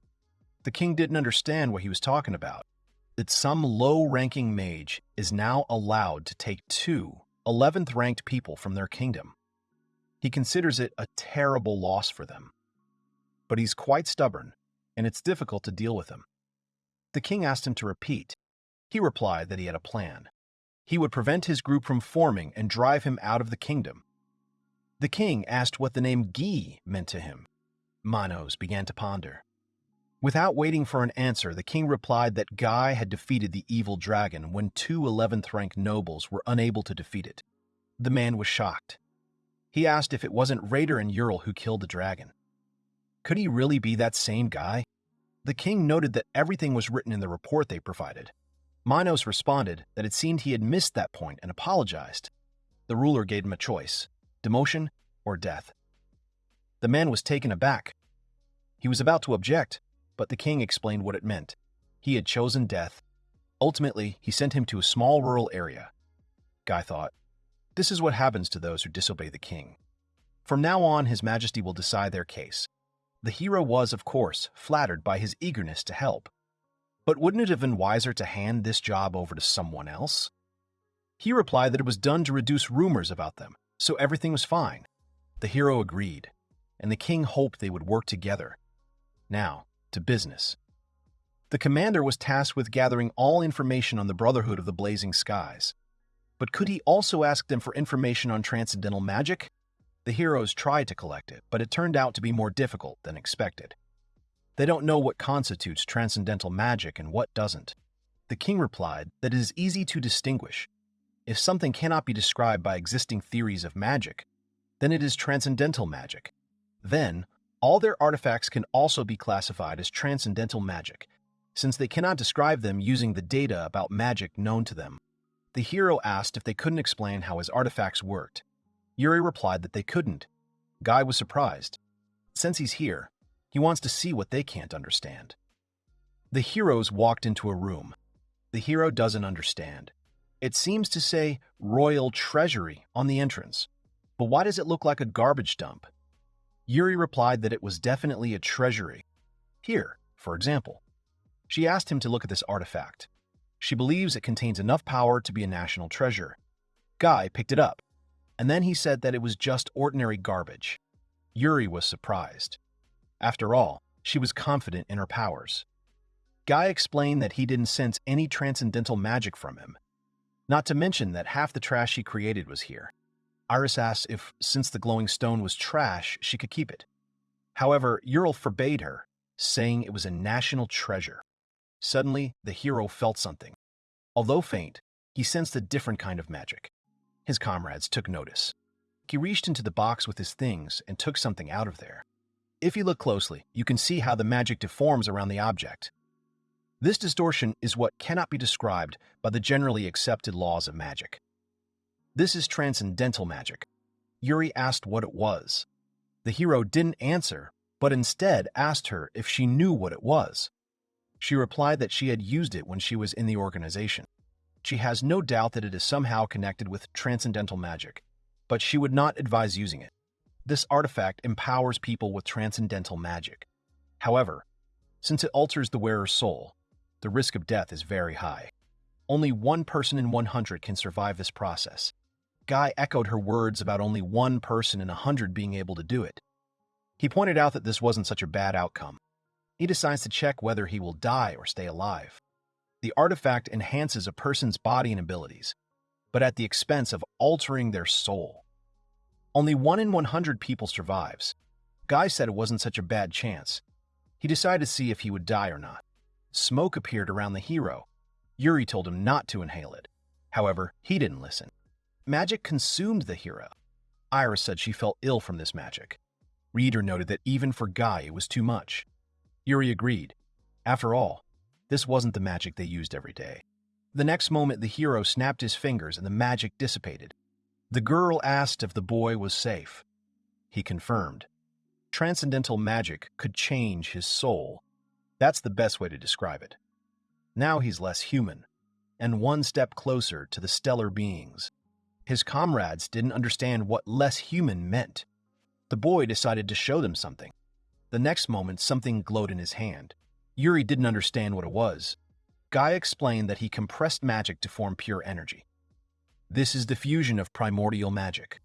This is the fusion he said he'd learn one day. And now he can use it with just a snap of his fingers. The hero had heard that only a few could do it. He himself didn't think he'd succeed the first time. Time for a little experiment. Yuri asked him what he was planning. He replied that it was just fireworks. His comrade stopped him, saying that if he lost control of the primordial magic, the kingdom would disappear from the face of the earth. Guy asked them not to worry. He won't lose control. The hero released the magic. The girl assumed he had released it and suppressed it. The hero told her to just keep watching. The next moment, a strong wind picked up. Reader couldn't understand where it was coming from. Iris said she was being pulled in. Yuri looked out the window. She didn't understand what it was. A black hole is formed over the kingdom. She asks what's happening. Is this another one of Guy's magic spells? Iris begs him to stop this horror. Such a fusion of primordial magic. It's highly unstable and could explode at any moment, so he made it disappear in this manner.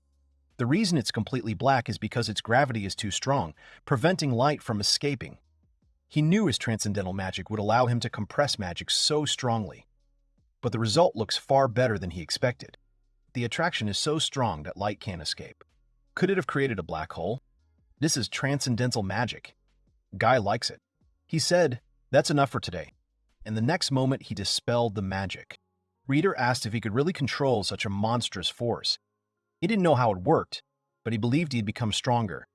Guy confirmed his words. First, they need to find more similar artifacts of transcendental magic, and only then learn to control them. Reader agreed.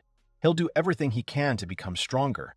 Yuri can't understand who Guy is, who could suddenly master such power. He replied that everything was simple. Several years ago, he conducted research on souls, and it was very similar to when you erase your soul. The girl doesn't understand why he needed this. He thought he could rewrite his mark. Iris doesn't understand what he's talking about, but it sounds very much like something painful. Now that he's become stronger with the help of transcendental magic, their next goal will be to find more similar artifacts. But it seems there are no more of those here. While they wait for information about the Brotherhood, he suggests training. He asked his comrades' opinions on the matter. Reiter assumed he wanted to test their fighting style. Yuri agreed. She learned a lot during their battle and is looking forward to further training. Reiter said it was his turn to fight. Iris also wants to train.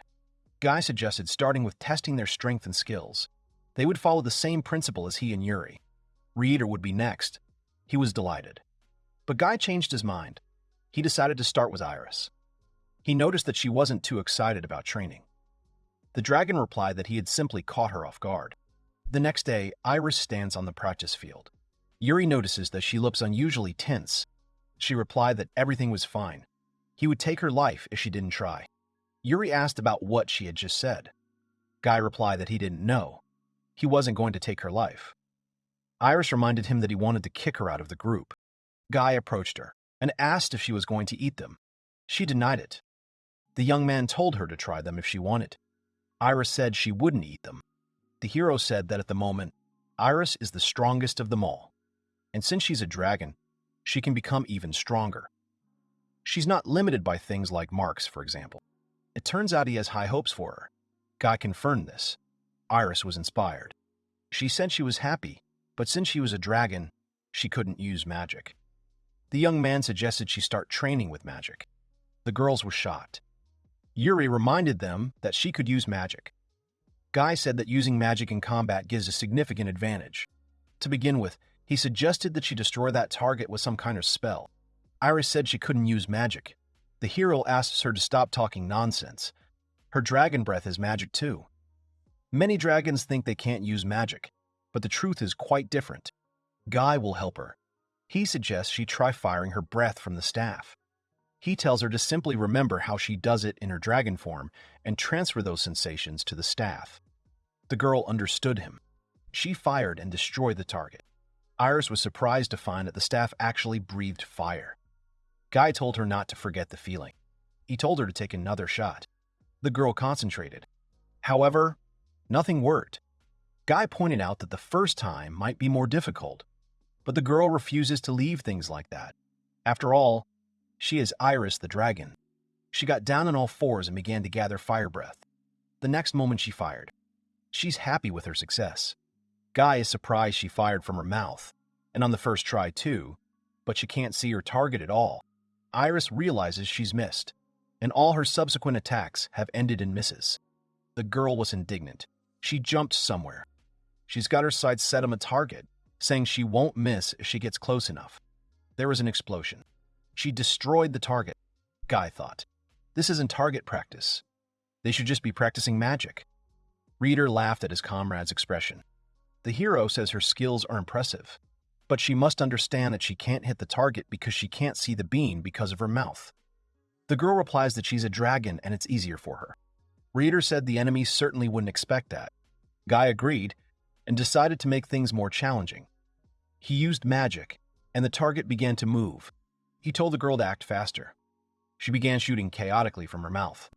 There was another explosion. Iris realizes she missed all of the targets.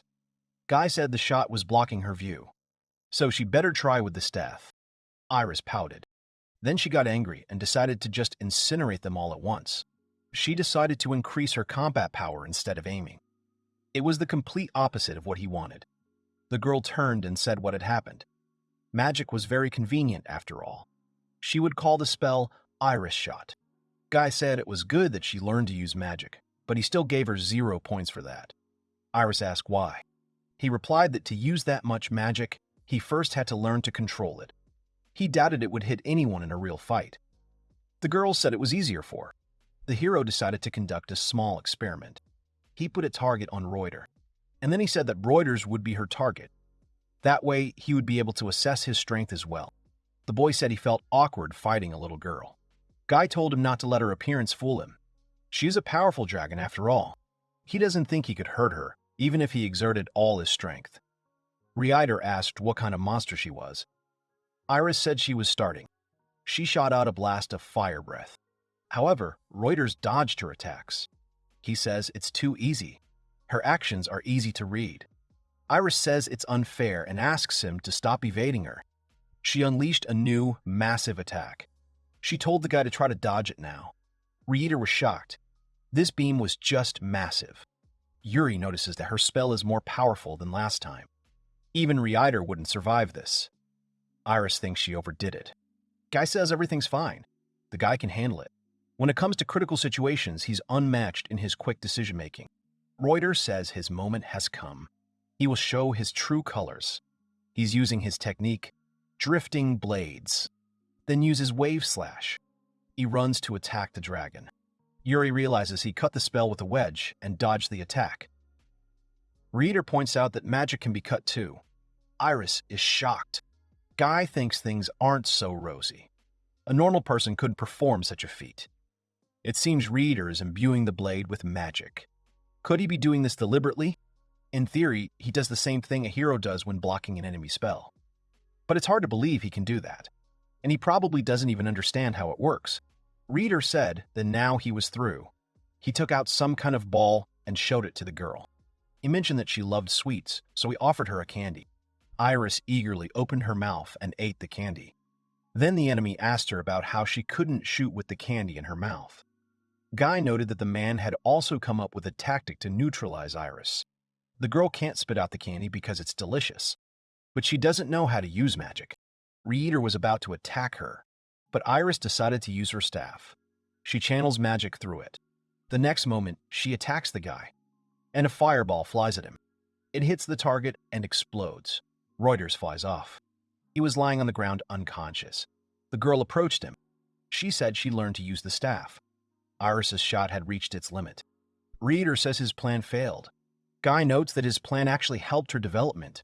Since she couldn't open her mouth, she decided to use the staff after all. It's a pretty good way to get her to use it. The hero himself wouldn't have thought of it. Reiter didn't even think she could do it, so he was counting on his victory. Iris turned to Reuters. She asked him if he had any more candy. He confirmed it and gave it to her. Iris is happy to be part of this group. Guy says that since she's learned to use magic, their goal for the day has been achieved. Beings dwelling in the vastness of space are the spirits of blazing stars. They grow stronger in their endless lives, absorbing the power of defeated enemies. Those who have won countless victories surpass even the gods in their knowledge and strength. Yuri can't believe what's happening. Even Guy can't hurt him. Reiter's mana is almost gone. The hero didn't expect such a difference between them. There's no time. He'll have to use their trump card. He asks the Dark Dragon Iris to save this world. The girl asks him to ask more respectfully. He asks her again to save the world. but she doesn't respond. And the next moment she agrees. She uses Iris Flame. The monster is defeated. No one can match her. Guy said that even now he has nothing left to teach her. Yuri added that they expected nothing less from her. Reuters said he would throw her a sweet treat. The girl is bathing in sweets. She bites Reiter in her sleep and calls him a big candy. At the time, the guy thought his plan was good. But it seems she only remembers it because she associates it with candy. Walking down the street, Iris says that she thought she had a lot of candy, but it was just a dream. This is cruel. Then she said Reiter was cruel. Why wake her up when she was having a wonderful dream? He replied that he woke her up because she had bitten so hard that it left marks. Yuri asked where they were headed. Guy said he just wanted them to see something. Before the real battle begins, he wants to show them something. They came to the observatory. Guy said their magical telescope was very good, and so they will be able to see the power emanating from the spirits of the blazing stars. His comrades couldn't understand what power he was talking about from the spirits of the blazing stars. Could it be the spirits of space? There are countless such spirits in space. Their battles have been going on for over 1 billion years. From here, they can see spirits 200,000 light-years away. He invites them to take a look. Yuri says she sees only something glittering. Guy explains that these are the spirits of the blazing stars. It's impressive. Yuri told him to look. He said they could see 200,000 light-years from here. That's a monstrously vast distance. And if they could observe their power from here, the girl must understand how enormous it was. Reiter said that if he continued giving a boring lecture, Iris would fall asleep again. The hero was offended by the lecture's boring nature. And then he asked what the dragon was doing. The guy replied that she somehow associated him with candy and bit him every time she was sleepy. The hero decides to show them so they understand everything. Iris woke up. Suddenly, a hologram of space appeared across the room. Dragon asked what had happened. Reiter realized how beautiful space looked. Guy explained what they could see with the telescope. He simply transferred into their three-dimensional space. Some kind of cosmic creature flew past Yuril. She asked what that thing was. The hero replied that it was the spirits of the blazing stars. He changed the dimensions a little to make it easier for them to understand. Now he is about to swallow a planet that is about the same size as them. The girl was shocked that he had devoured her in one bite. The boy remarked that such was their strength. They may find other spirits near their planet, but their power will be no less than this. It turns out that there are a lot of spirits. It's only 200,000 light-years away, which means by the time it reaches them, it will become even stronger, or it will be absorbed by something even more powerful. That's what power means in the cosmos, and he wants to acquire that power to resist them. They are on a completely different level of understanding of power, yet they still have a long way to go to meet them. Reiter agreed with his comrade, saying that without preparation they had no chance of competing. Guy doubted they could defeat even the weakest of spirits now, and the concept of weak is quite elastic. All the weak have long since been swallowed up by the stronger. After all, they've existed and fought for over 1 billion years. Reiter realized that the only way to approach their power was through transcendental magic and nothing else. Guy confirmed this. Then he said that, first, they needed to approach the transcendental magic of the Brotherhood of the Blazing Heavens. Transcendent magic is different from their human magic. The spirit's power does not fade even after their death. The Brotherhood likely managed to obtain the corpse of a spirit that once fell to their planet. They were then able to extract from him transcendental magic compatible with humans and seal it into artifacts similar to the ones he used last time. And since they can infuse such power into objects, they can also mass-produce them. In other words, to extract the power from an artifact, one must defeat the smaller version of the spirit sealed within. If they find the Brotherhood's lair, they might find information about the people who successfully obtained magic and the artifacts they created. Yuri asked if it meant the hero simply wanted to take them for himself. The young man confirmed this. The girl said the kingdom would soon prepare a report for them. It would be nice if they could find one of their hideouts somewhere nearby. Guy suggested they go to the king, who was currently in his chambers. Reiter asked how he knew. He replied that he had used detection magic. The boy remarked that the security chief would have fainted if he had known what he was doing. The hero entered the king's chambers and apologized for the intrusion. The king asked the boy if he'd found anything he liked in his treasury. Guy replied affirmatively. There was an item there, connected to transcendental magic. The ruler was happy to help. If it weren't for the help of the heroes, his kingdom would have been destroyed by the dragon Limain long ago. But he didn't want to pay them for their help with such a small fee. If they needed anything, they could just ask. Guy replied that he only needed information about transcendental magic. He asked if they had gathered information about the Brotherhood, as he had requested. The king replied that they were gathering information from a lair they'd once found. They were currently verifying the veracity of that information. The lair was just like that. It was probably because of Limain that it was abandoned. The hero asked what the chances were of finding anything there. He replied that it had been completely wiped clean. Almost no trace remained, so there were no leads. That's why he said they were verifying the information. However, the soldiers sent there never returned. The heroes were surprised. Guy suggested that since the soldiers hadn't returned, this might be their active lair. The king confirmed it. The young man said they would go there themselves. He asked to be told where it was. The ruler handed over a map. He asked them to accept it as a token of his gratitude. He regrets exposing them to such danger, but wants to at least pay them back somehow for their help. Guy told him he was quite grateful for all the information he had just provided them. The heroes followed the map. According to the map, they should be right in front of the lair. Yuri wants to ask what the king is saying. Limain's dragon appeared simultaneously with the discovery of the Brotherhood's destroyed lair. Could it be that Limain was a creation of the Brotherhood? He doubts it. The amount of his transcendental magic was too insignificant. He wonders if he himself acquired it by pure chance. Suddenly, the young man sensed something. He said that it seemed they had finally arrived. Another 5.2 kilometers that way. He pointed somewhere over the hill. He sensed strange flows of mana from there. Reiter said he could feel it if he concentrated. But it's so far away, so it's very difficult for him to detect anything. There's a man sitting by the tree. The guy says Guy's right, but something's strange. The only thing he can say is he has a bad feeling about this. Yuril noted that they're good at hiding. Too good, even. Their mana is too weak. Reuters isn't finding anything at all. The girl asked if they've been spotted yet. Guy says they're not as weak as they think. They're stronger than both of them. Reiter says he's looking forward to meeting them. From everything the hero could sense, that man is a good fighter. And if Iris uses her dragon form to attack, will they be able to notice her? Someone sarcastically replied that, of course they wouldn't notice a huge dragon. Guy told her it was better to fight in human form. He wanted her to get used to it. Yuril asked if they should even approach them if they were stronger than us. The hero replied that they were the perfect target for practice, and it didn't look like they'd attack first. So, they'd just go say hello. Even though they've made the first move, they're doing nothing. What are they planning? They don't look hostile, but they don't seem friendly either.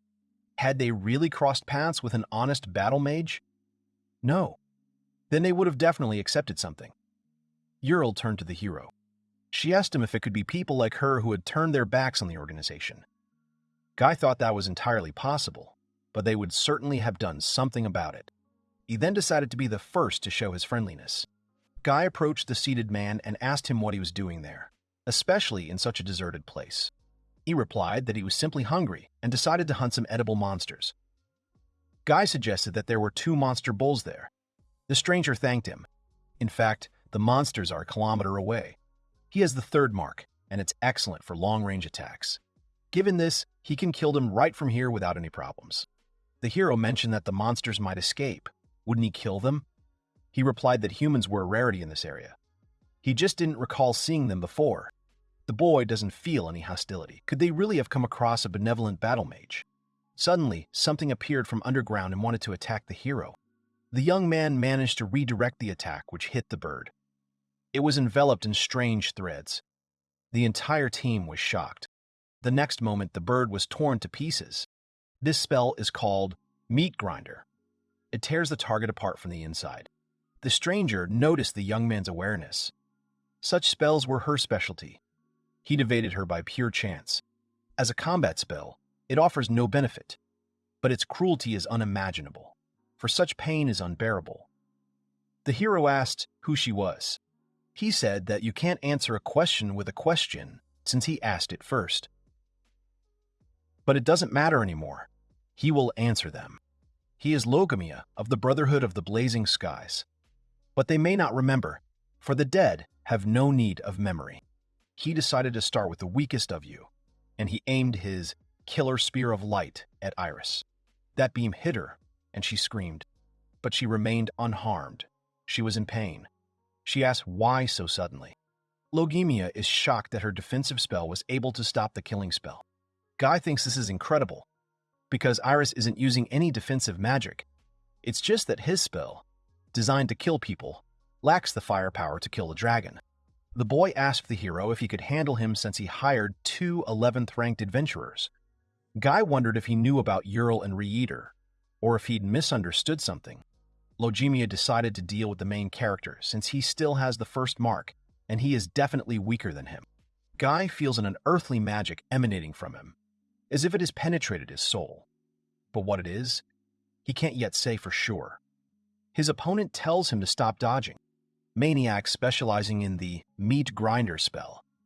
He wonders if he's always been like this, or if the transcendental magic has changed him. The hero decides to check something out. He told Reiter, Yuril, and Iris something that leaves him with them. This is just the right opponent for training. They must work together and defeat him. Iris must fight in human form. Yuri answered what she understood. Reiter was glad to finally be able to fight. Iris didn't like fighting in this form. Logemia noticed that the man with the first mark was a good joker, since he said that he was an ideal opponent for training. He wanted to say that he was about to send them to the next world, but Reiter was already beside him. He always reacts quickly. Before, he simply rushed forward, but now he had to act, coordinating his movements with his allies. The guy struck. The enemy stopped. It was the girl's turn to act. Guy thought about how Reiter had stopped the enemy with his defensive strike. Yuri and Iris would attack from a distance. Quite good coordination for a newly formed group. Yuri uses Meteor Fall and Iris uses Iris Flame. Logemia raised his shields in an attempt to defend himself. An explosion occurred. It was a very powerful explosion. Yuri thinks they were hit by it. Reiter denies this and says the enemy cast a protective spell. He suffered no damage. Logemia said that the girl's magic was quite curious, and the other one's spell didn't belong to a human at all. Reiter says that since he blocked the attack, he has plenty of experience. He wouldn't train with anyone weaker than him. The enemy may look quite strong, but inside he's worried about himself. He seemed to have easily blocked Yuril's spell, but Iris took a significant amount of mana. What did he want from the dragon?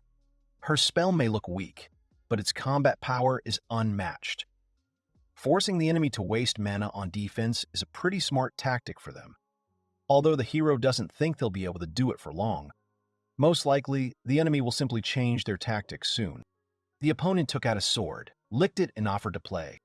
Does the owner of the third mark really want to cross swords with the fourth? Guy thinks it's just a provocation. They charged. Reiter said it would be fun. He'd make him laugh. Logemia called him a fool and used his lightning ball skill. The guy didn't expect this. He got an electric shock. Lightning ball is an electricity-type spell. It's not weak, but it's not strong enough to defeat Reiter. Its negative effect is paralysis, and any movement in close combat is decisive. Logemia raised his sword to deliver the final, decisive blow to the enemy. His teammates were shocked. The guy realized what he was trying to do. This spell is too weak to kill Reiter, but it's enough to paralyze him. In close combat, every second counts. The girls shouted the hero's name. The villain said that the first one is ready. Reuters ducked, but it was close. The girl said that this was just one of his strategies. Sigils could also be used. Even the obvious panic on his face was part of the plan to deceive the enemy. The boy hadn't expected him to be so good at battle planning.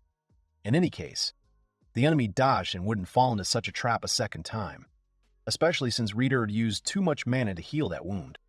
The hero said that most people are not as careful as he is. At the moment, they have 1 win and 1 loss.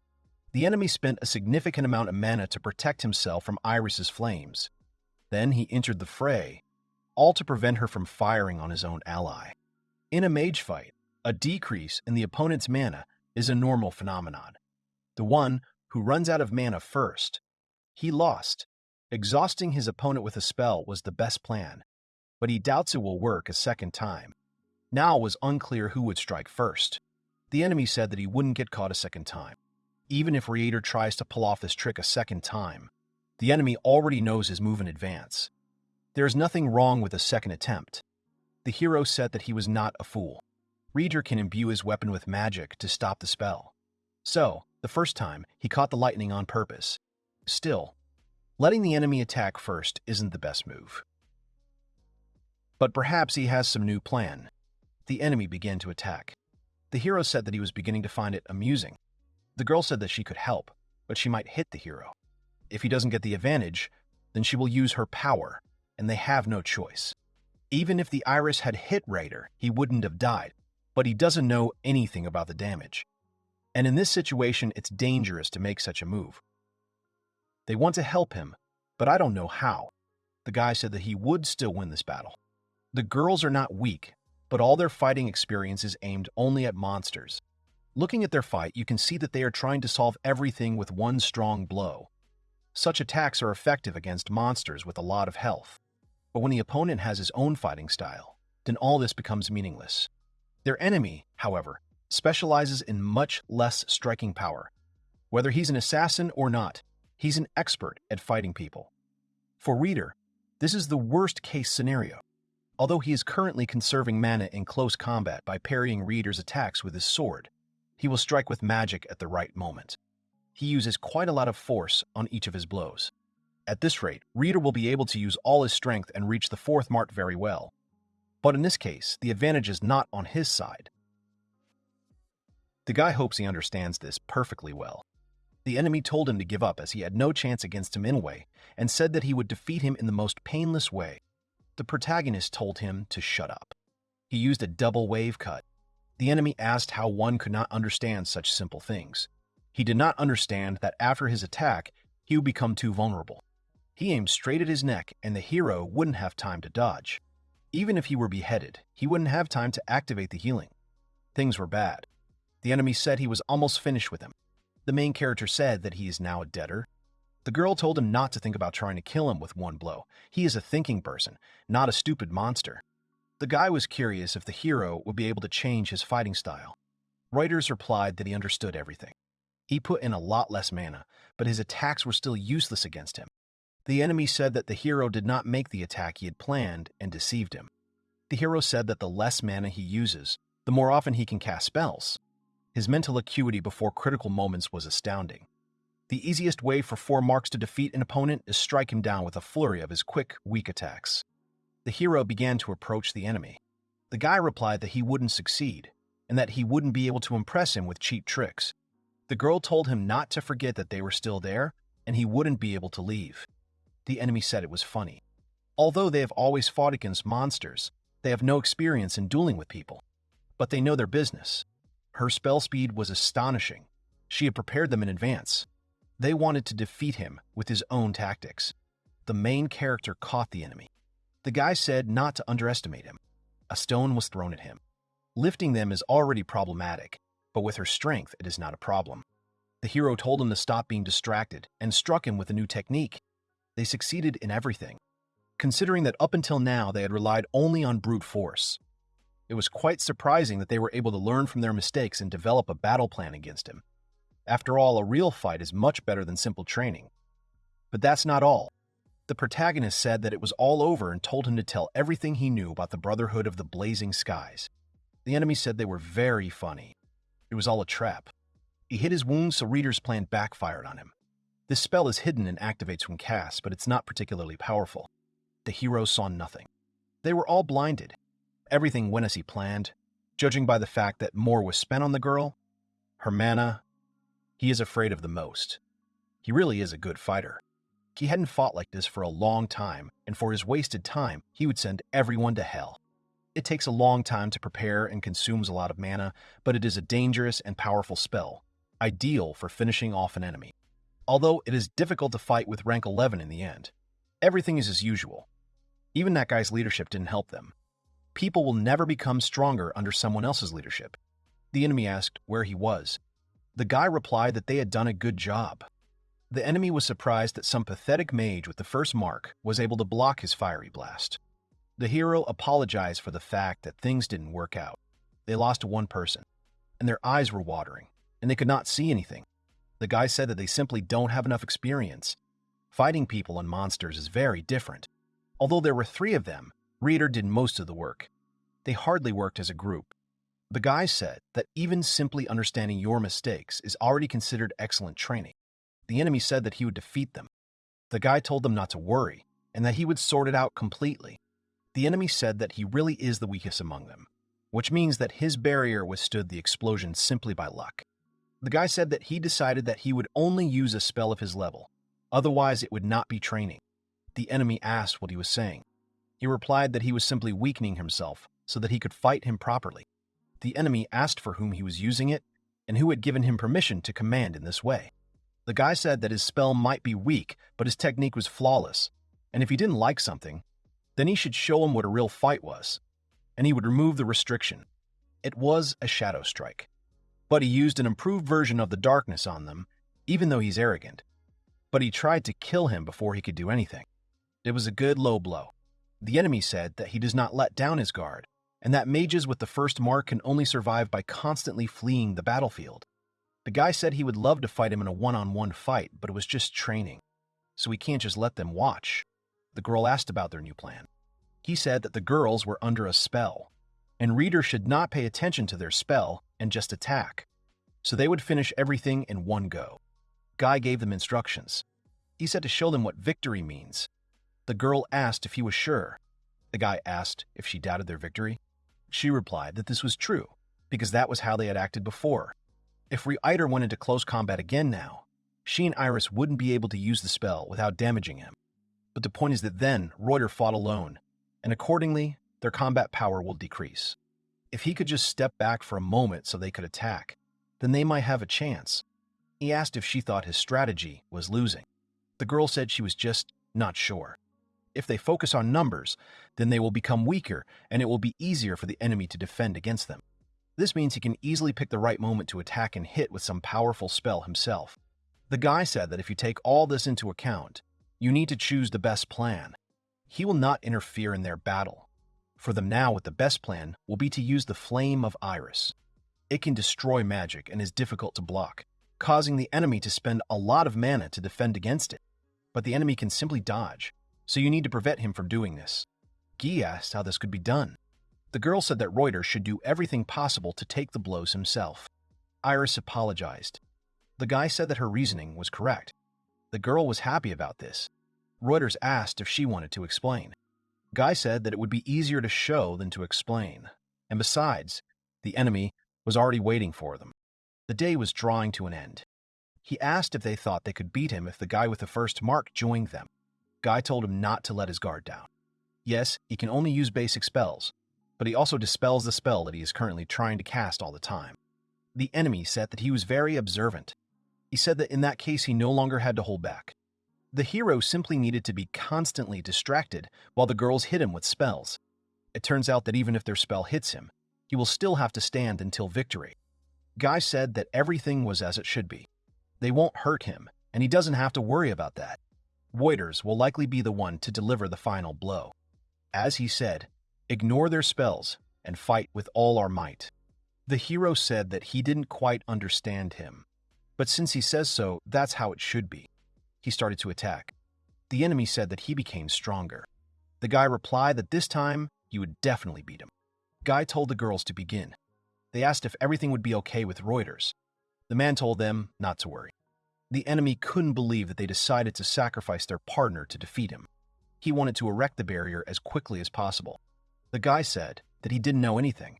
He was only told to bother him and that he was not in any danger. Reuters mocked the idea that he was afraid. The enemy did not understand why he was unharmed. He didn't understand what was happening. A barrier was placed on him. Guy did it. The guy with the first mark. He said that such a simple barrier would not be enough to stop their spell anyway. A new barrier was created. Each time he renewed the barrier. It's hard to believe he doesn't even slow down while casting the spell, and still puts up so many defensive barriers. The first marks are very slow, and that guy shouldn't have been able to do that. Guy said it's not as difficult as it seems at first glance. If he can predict the outcome of a fight, given that he's already seen him fight, he doesn't think he'll change in any way or use new skills. The enemy said that this nonsense was impossible to predict a battle with such accuracy. He would never believe it. Reiter said it might be impossible, but he was doing it, and his injuries were starting to slow him down. They succeeded. The guy said he had mixed feelings because he didn't think he was easy to predict. He said it was time to end it. The enemy said he wouldn't die. That's simple. Guy said that the hero was safe. Reuters said he wasn't even scratched. They'd only cast one spell each. The girl asked if he'd known from the start that it would end like this. The hero wondered if he could predict everything that happened. Guy replied that he had already seen them fight and understood their attacks and actions, and that everything else was not so difficult to predict. Knowing this, he prepared a bunch of barriers in advance. Guy confirmed this. He said that analyzing your combat capabilities is very important. If they know the capabilities of your allies and observe the enemy well in battle, then even such simple spells will be of great value. Guy said he wanted Yuri to take on this role. The girl said she didn't think she would ever be able to do what he did. He replied that this was because she simply had little combat experience yet, and, moreover, he was not talking about her doing this now. These were just plans for the future. Since Reiter had a 4 mark, his specialization is close combat, so he should only practice it. Since she's a dragon, she's not suited for spells or complex ones. The girl said she understood, and that meant she'd have to use simple, powerful spells. Well, if she studied magic theory and could control her mana better, then they could use more powerful spells. She was offered the chance to study for at least a month. He meant spending the entire day studying, except for naps. She would be allowed to eat during her studies. Speaking about the theory of magic, Reiter knows and understands it better than all 3. His sword technique doesn't just rely on strength. It seems like he created it based on the principles of magic. The same goes for his runes on his body. They are well made, but they are made based on theories that are considered old. He's also quite good at paperwork, although you wouldn't know it from looking at him. But he looks like a real scientist. The girl was glad that they finally won. They came there to find the lair, the Brotherhood, and take their magic. All their other habitats are abandoned.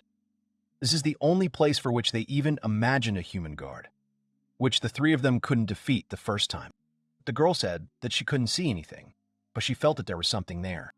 Guy said that he couldn't sense any cloaking spells, and that the entrance must probably be underground. Now they will try the spell, detection, and then see if he sees anything or not. There was such a large space under their feet. It appears that the lair was made under the buildings that were there before. Once the entrance is found, they must go.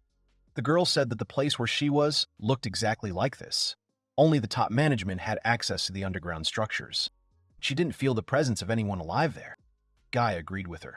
Iris said that meant they had nothing to fear. They were trapped. She said it would have been much better if they had told her earlier. Since she was a dragon, there was no need to worry, but it was still a little unpleasant. Whoever set them up certainly didn't expect a dragon. It turns out that their entire path is full of traps, despite all its appearances. For their safety, he will first put up a barrier, and then they will continue on their way. Although there are plenty of traps there, you can deal with them without magic.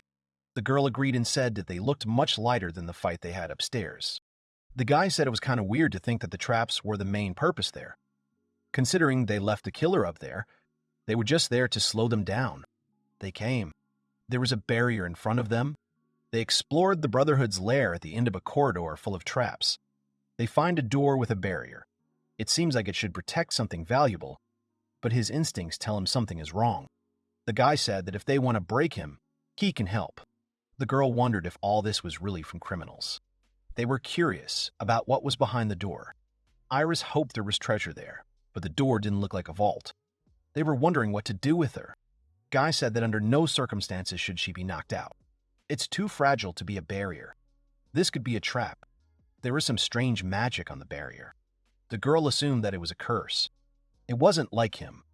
But if that was the case, there had to be a device there that was tuned to that kind of magic. He will try to find out now. There was a mana compression device at the bottom. The girl was surprised that he was able to sense it from such a weak flow of mana. What types of traps are very common in such places?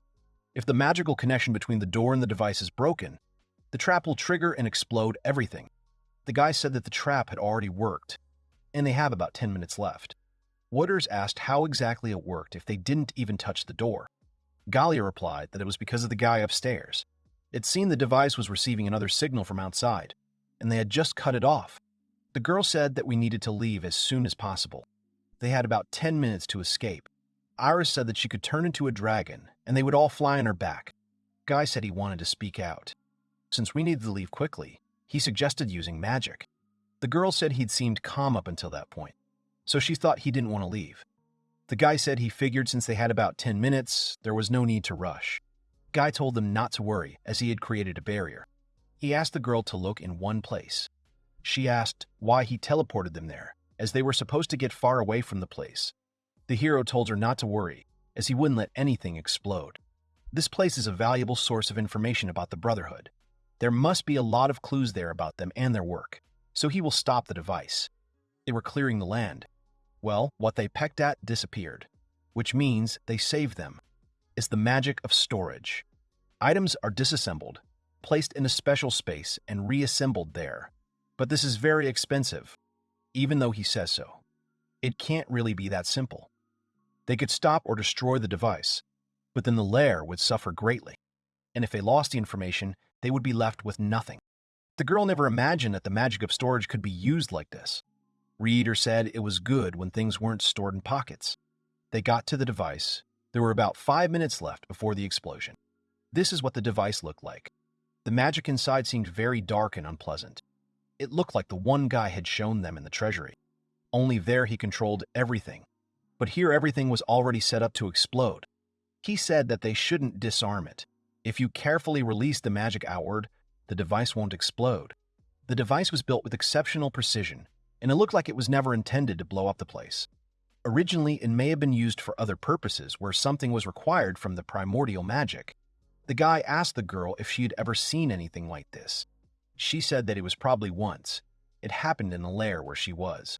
It was created to preserve the primordial magic and channel it to the body, influencing the soul and making the wielder stronger.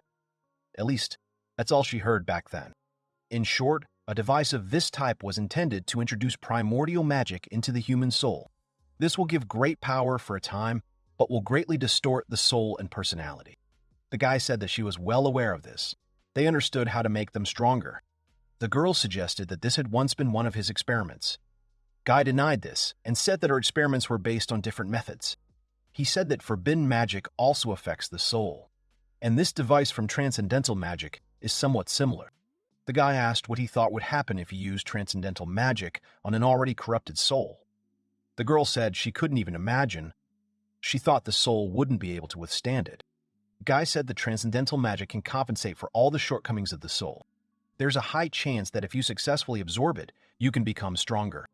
Iris said that when she sneezes and accidentally releases her flame. She said that she was going to sneeze and let out a flame. The girl apologized. The boy never thought that the flame would have such a drawback. The mana from the device was getting out of control. Reiter said there was too much mana, and it wasn't good. The girl said that she would try to seal it with a barrier. The pressure was too much. Even though it adds more layers of protection, mana still breaks through no matter what. She was out of control, and it was necessary to retreat. The guy thanked her for slowing it down, and it really helped. Guy wanted to compress mana using transcendental magic. He wanted to squeeze her and regain control over her. This way, it will bring the device back to normal. He managed to restore the balance of the device. If the original mana was returned and the device was repaired, it could be used again. The girl said she would never have thought that it could be controlled. The hero said that he had already done this once, and without that experience, it would have been difficult for him. Iris said she was very sorry, and she would be more careful. Now she should understand why it is important to control her own mana.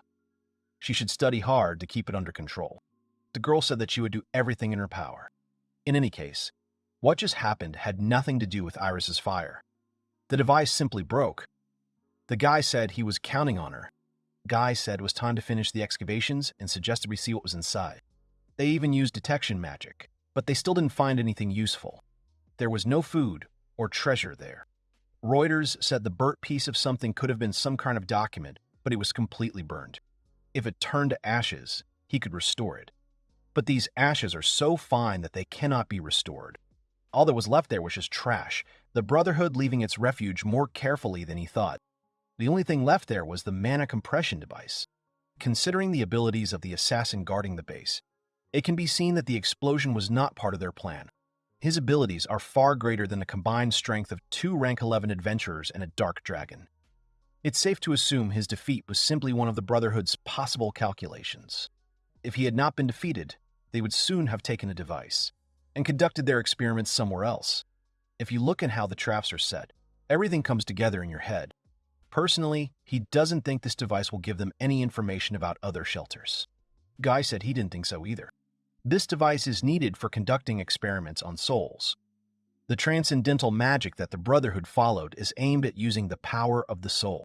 As he said earlier, the soul can be distorted by compressed mana.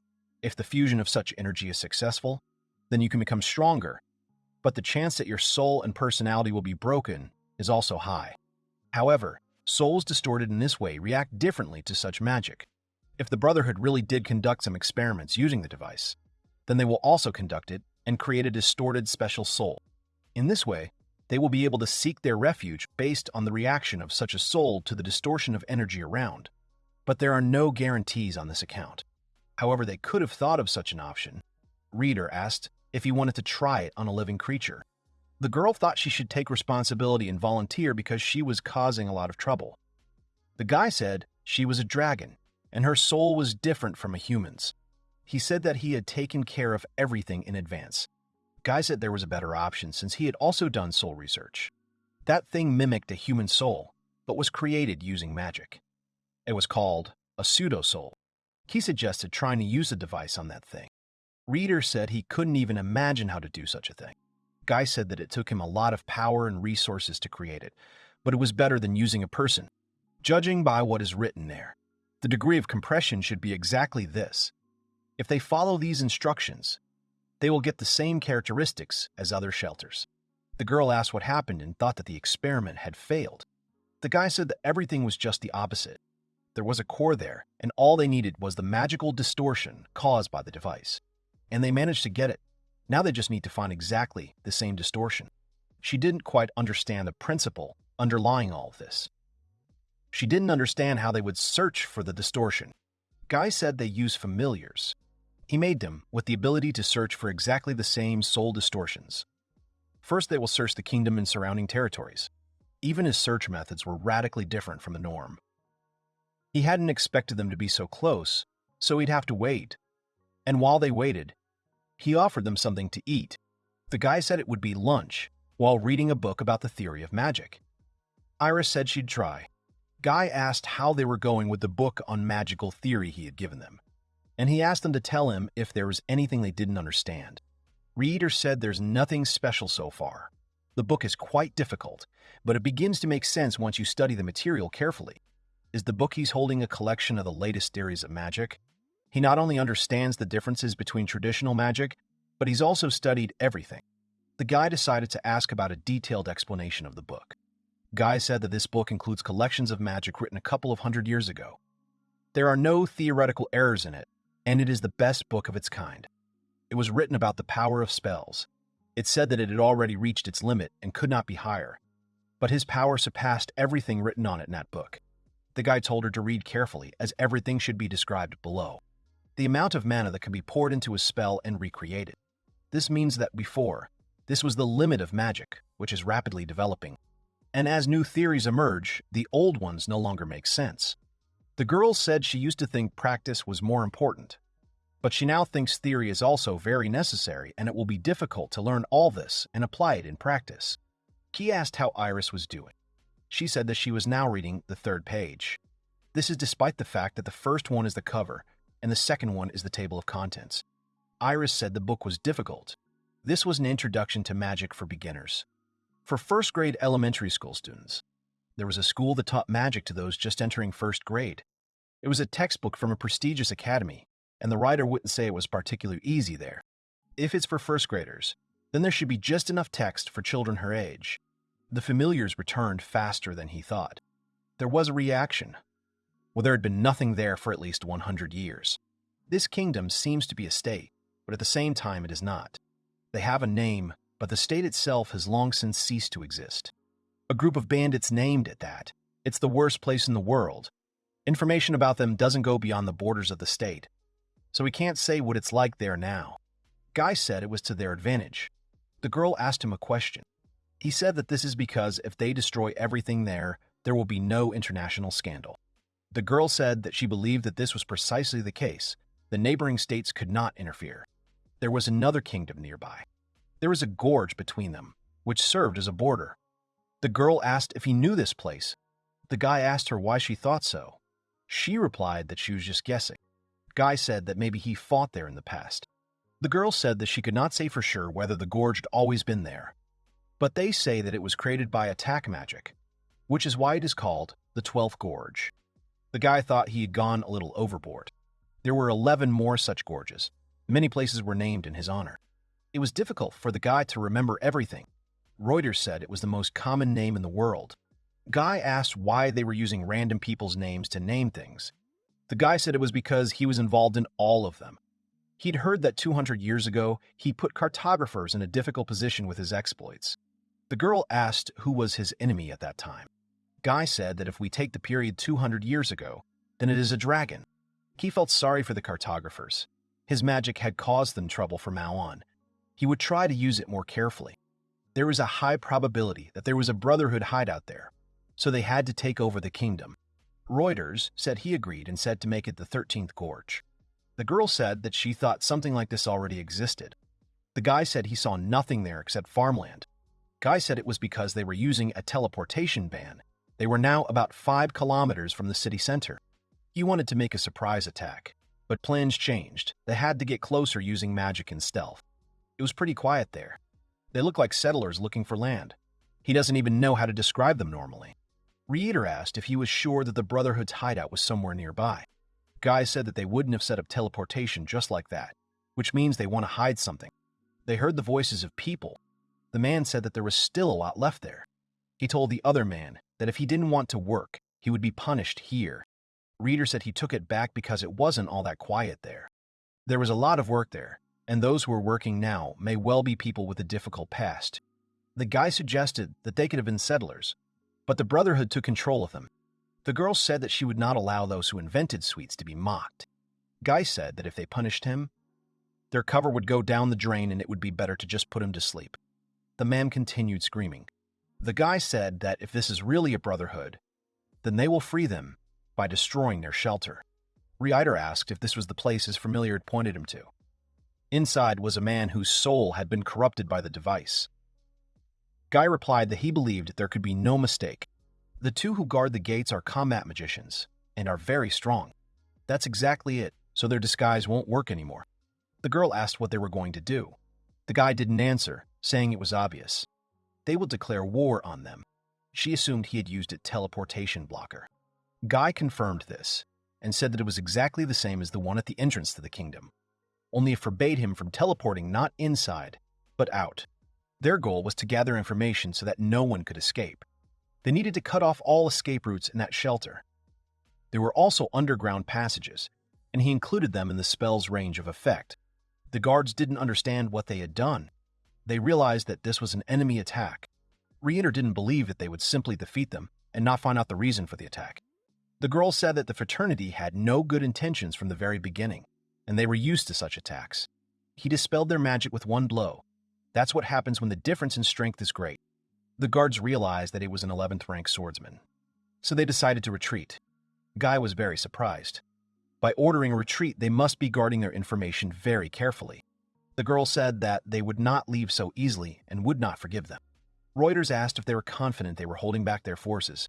He said that if they had given them another minute, they would not have left a single stone there. Guy said that if possible, they should take them into custody, as he would appreciate any information. The girl said that if the situation allowed her, she would do it. But she said that suicide was part of the Brotherhood's policy. They have been brainwashed and stripped of their own will. Their very existence consists only of obeying the rule. If they knew they couldn't escape, they would have gone against themselves. The guy told me to prepare in advance so that they wouldn't destroy anything. The girl suggested that it was a meteorite fall. Guy confirmed this. She said that he rewrote the formula and tweaked it a bit. He said it wasn't exactly freezing magic. He just made it so that the meteorite's fall would freeze the place where it fell. When people and things are frozen, they are more easily damaged and broken. The girl said she was getting cold. Reuters said she simply didn't have enough muscle. Guy said that the enemy decided to use transmission magic. He simply intercepted the signal. Because conversations are also information, all materials were classified. This minimized information leakage. Someone was able to block the freeze. If anything, they are quite strong and competent. But their professionalism will not allow them to use the program so carelessly. It turns out that their message is just a trap. He found the magic of other guys down below, but their power is much higher than those who are now. There is still someone with distorted mana, and perhaps this is the one they are looking for. The heroes asked what they should do. Guy replied that he proposed to accept their invitation. There was a passage right in front of them. The girl said that everything was frozen. Even the floor froze and became slippery. Iris said that if they can skate well on ice, they can easily do as she does. Guy asked how she would break. The girl said that attacking without warning is the act of a coward. The guy said she'd walked right into their trap and asked if it really hurt that much. She replied that it wasn't that bad, but still unpleasant. The men saw that there had been a direct hit and were surprised that she remained alive. Guy said the trap had failed and said to hope they had secret materials with them.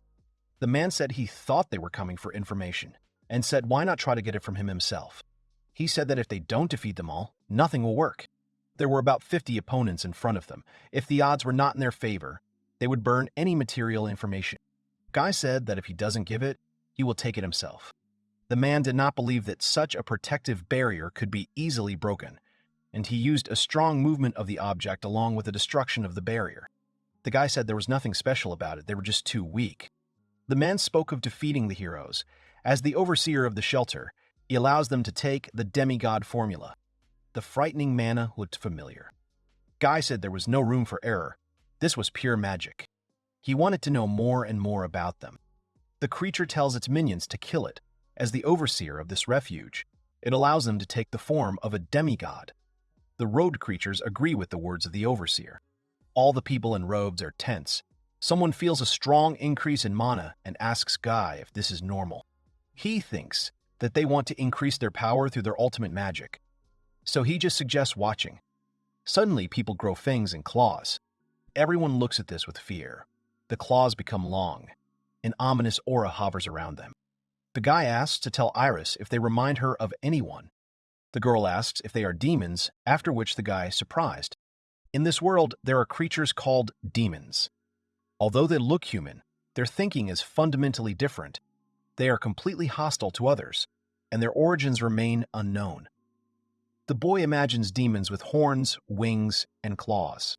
The girl asks Guy why the demons appear, but he doesn't know, because they are a little different from all the demons he has ever fought before, so he will need to find traces of transcendental magic here. In any case, in order to look for something, you first need to calm them all down. But there are quite a lot of them here. The guy begins to stretch his hands. The guy next to the people in robes tells them that it is commendable that they did not run away. One of them starts to growl. His veins pop out. The guy looks at him and wonders if he's been swallowed. Suddenly, the man's eyes turn black and he screams. The guy reports that the transcendental magic used to increase strength changes the soul.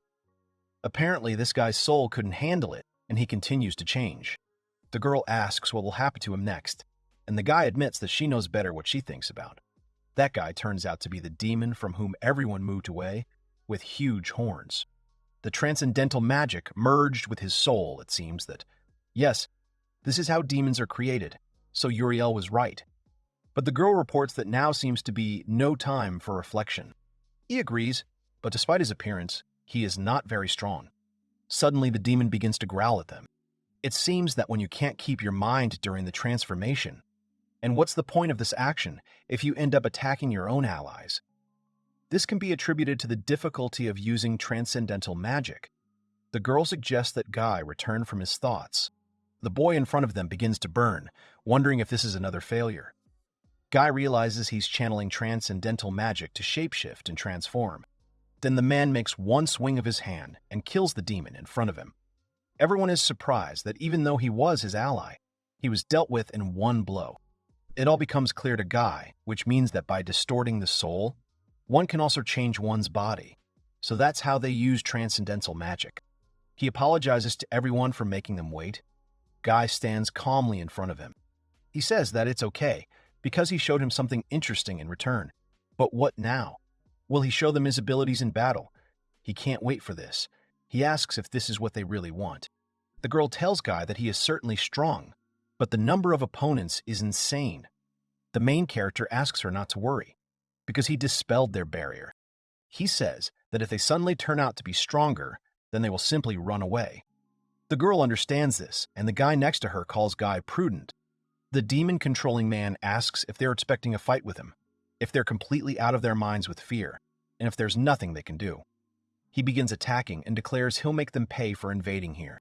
However, suddenly his hand crashes into the barrier in front of the main character. The enemy realizes that he is quite strong. Guy reports that he thought that he was stronger. After this, he demands not to look down on him, and he begins to destroy the barrier with his hand. The protagonist is shocked to see that he was able to break through his barrier just a little bit. Even though it took so long, he is already out of breath and orders his minions to move forward. Everyone rushes at the main character and his friends at the same time, trying to destroy the barrier. The enemy thinks that it's not bad, but how long will his calm last? The girl asks Guy if he could strengthen the barrier better, but he simply sighs and asks why. She asks why not. He admits that he is disappointed, which surprises the girl. Guy always thought of transcendental magic as a tool that could enhance magic, but they just use it as a weapon.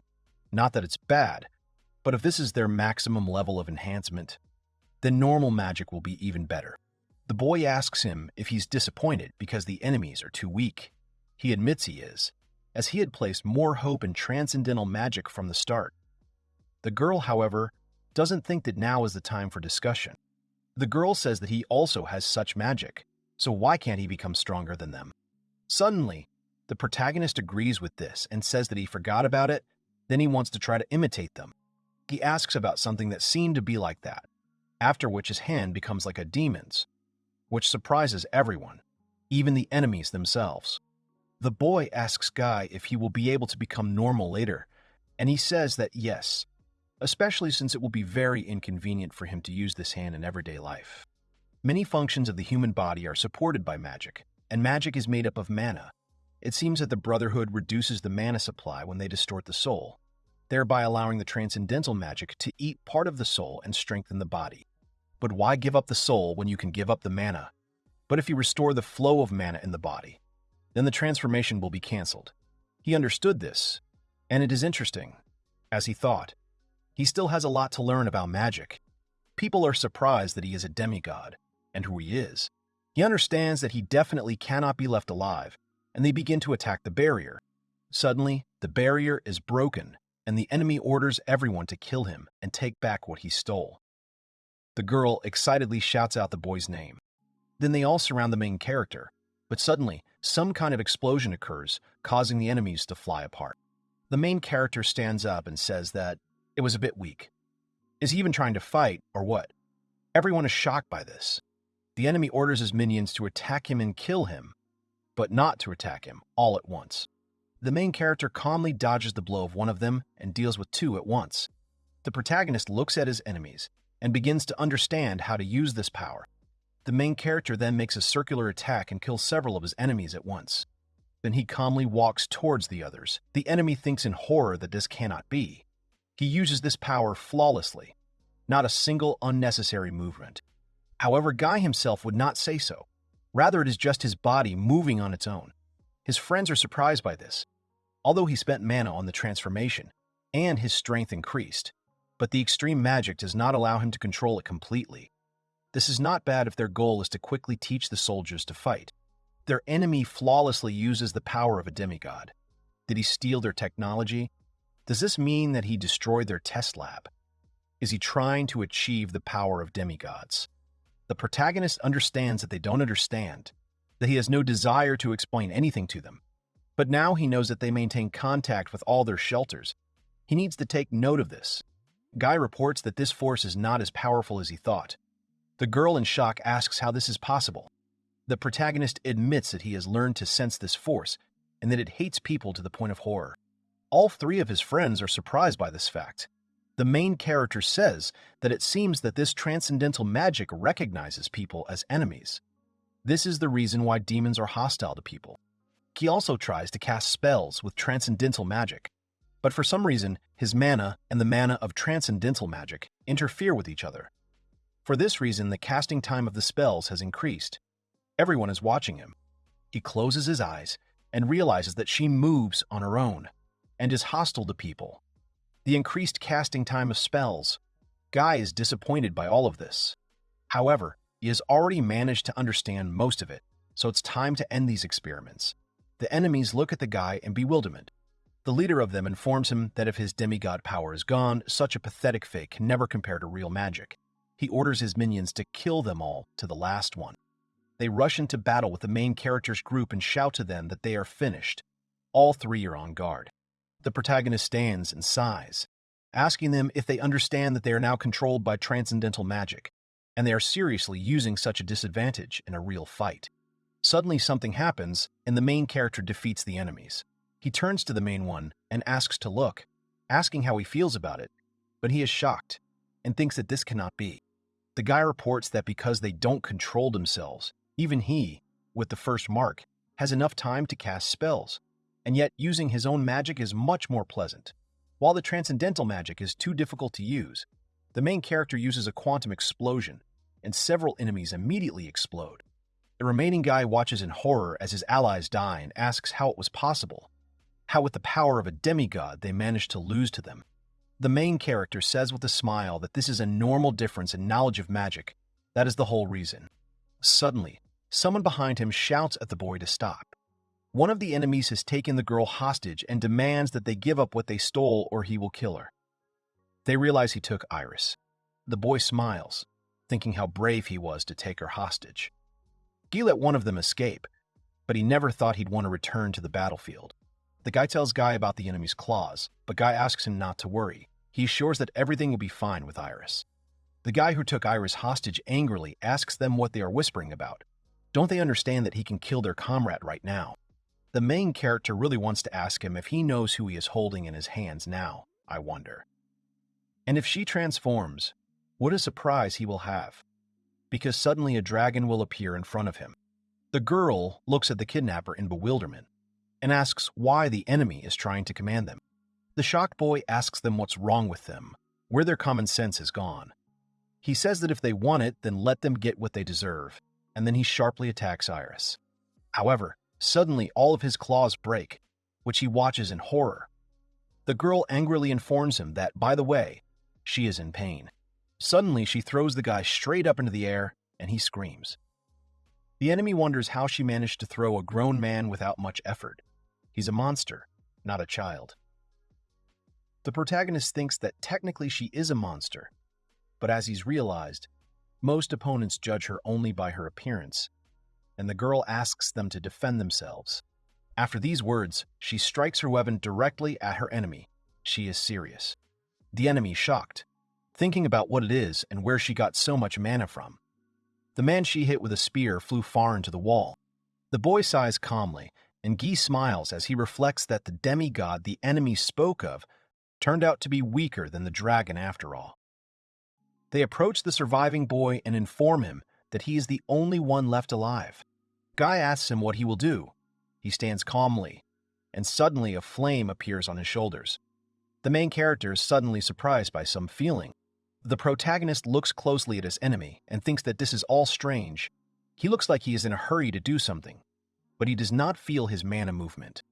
Guy is thinking about what he is trying to do. Does he want to lower their guard? If so, then he must have some way to use it against them. Suddenly his shoulder lights up, and the protagonist is surprised. He shouts to all his partners that they should all immediately step back. They are all confused, and after that, some kind of flash appears in place of the enemy. After this, some kind of magical pillar hits them directly. But they all manage to jump back. The main character asks everyone if they are safe. Everyone answers that they are safe.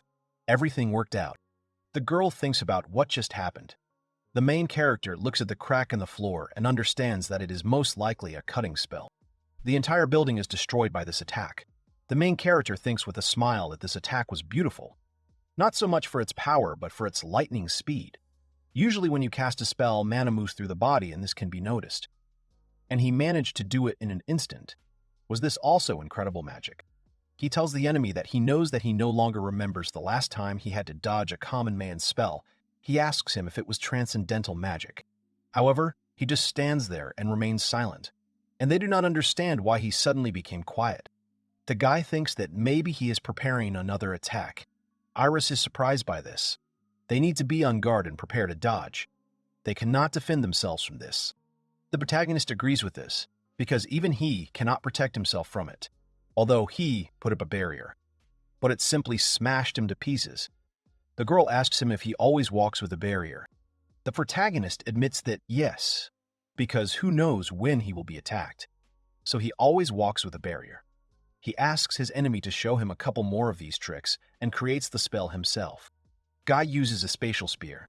This spell includes 2 techniques at once, and if you keep it simple, then not even a speck of dust will remain from the dragon.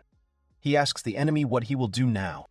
He sends his spear straight at the enemy, but it fails to hurt him, and Guy smiles as he realizes that he thought it wouldn't work on him. Suddenly, the main character's spear is destroyed. He realizes that the other mana was able to repel his technique with just his mana. But now he is strong, and his actions are honed to perfection. The girl excitedly tells the guy that his spell contained a colossal amount of mana, and even though they all raise their barriers, they are completely powerless from now on. The main character wonders if he has finally found a worthy rival. It seems like 130 years have passed since the last one. The enemy reports that it is hard to even think that all these guys will lose, because they called themselves demigods. But who is he then? After all, unlike all of them, he retained his former appearance, and yes, this power simply overwhelms him. Everyone thinks he looks scary. He doesn't know who he is, but he managed to get him interested. The guy shows them his clawed hand and asks Guy not to worry. He doesn't have to answer, because he's going to die soon anyway. After all, the price of such power turns out to be too high. He suddenly disappears from sight and appears right in front of them. The guy is surprised by this, but manages to block the blow with a sword, but notices that it is starting to break. He calls the enemy a bastard, but the protagonist suddenly creates some kind of spell with both hands. Suddenly, he finishes his attack, but the barrier prevents him from defeating the guy, causing him to bounce back. The protagonist holds a cracked barrier in front of him and tells him that he is strong and much stronger than the demigod, who tells Guy that he doesn't even use transcendental magic, but he can block his attacks. While he is protected by a barrier, he tries to kill him without his spell, but even the lack of oxygen, where the draining of mana has no effect. The girl nervously turns to the guy, but he orders the 3 of them not to come here. He asks Iris to take the form of a dragon. Take everyone and fly away. They need to stay as far away from this guy as possible. The girl apologizes for being a burden, the boy apologizes for being weak here, and Iris obediently accepts the order and begins to transform into a dragon. The boy and girl fly away on the dragon, shouting at Guy to take care of himself. The enemy says that anyone other than them who knows about the transcendental magic must die, and he sends an attack after the dragon. However, the protagonist states that he cannot let his comrades die and casts a spell, repelling the enemy's attacks with his own into the wall. He asks Guy in shock who he is, and the protagonist, smiling, takes out a weapon from the magical space. Suddenly, he rushes at Guy and says that then he will have to kill him first, although he is good at magic. But in close combat, he is weak. He attacks Guy, but he easily dodges. The protagonist suddenly appears in the air and asks the enemy what he wanted from the first mark. He attacks him and asks him not to worry, because he has already taken care of close combat. He holds his sword with his palms and says with a smile that it's not bad. Suddenly, he attacks him with his foot and asks how he likes it. Guy calmly apologizes for not foreseeing such a move. It seems that he's never fought in this form before. Otherwise, he cannot explain why he's defending himself with such strength. It seems that transcendental magic is not omnipotent after all. They fly away from each other, and the enemy tells Guy that he is very annoying, but now he will definitely not run away anywhere. The protagonist doesn't understand what he's talking about. He was only buying time for Iris and the others to escape, so why would he think he wants to escape? Guy asks the enemy if he needs their belongings returned, but they're in his magical vault. He says that this is great, because he will be able to take them after his death. He asks him if he thinks that he will succeed, because even if Guy dies, he still will not be able to break through his barrier. The protagonist thinks that he clearly wants to take back what he took, which means it is important, but he does not try to take it from him. Guy does not understand what his rival is planning. After this, Guy asks him what he is waiting for, whether he is thinking about how to hack his vault, or whether he is thinking that it will be easier for him to do this with his death. The protagonist doesn't sense his friend's presence and thinks they're already far away. The enemy asks him if his friends seem safe, and Guy asks if he's been waiting for him. He denies this and admits that he was simply wondering why he was wasting time.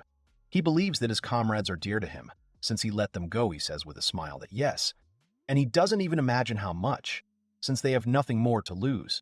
Then they can continue.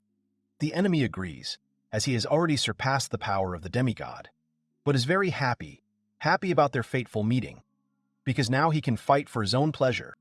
He punches each other and says that he doesn't know which of them is stronger, but they will fight with all their might.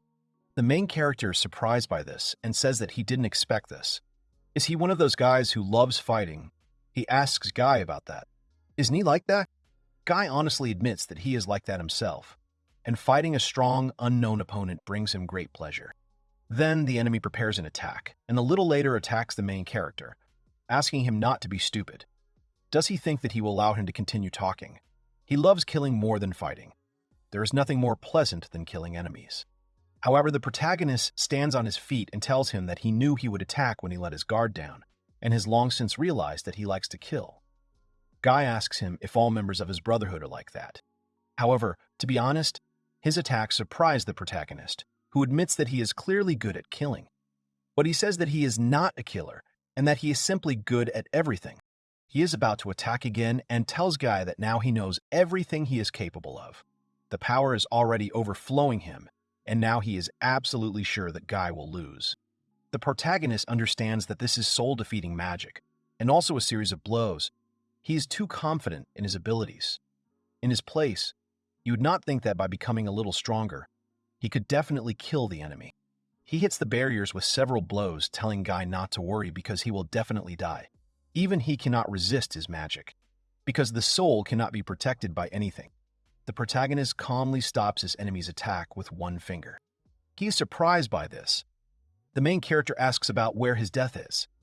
His attacks are becoming weaker and weaker, and his strength, it seems. He is not able to use many spells in a row. The protagonist understands that his time is running out, and he asks if he is right. He also tells his enemy that he is quite strong in a one-on-one fight, but he is still an ordinary killer. He asks for permission to thank him. He asks in shock why. Guy admits that a lot of time has passed since he had such a battle.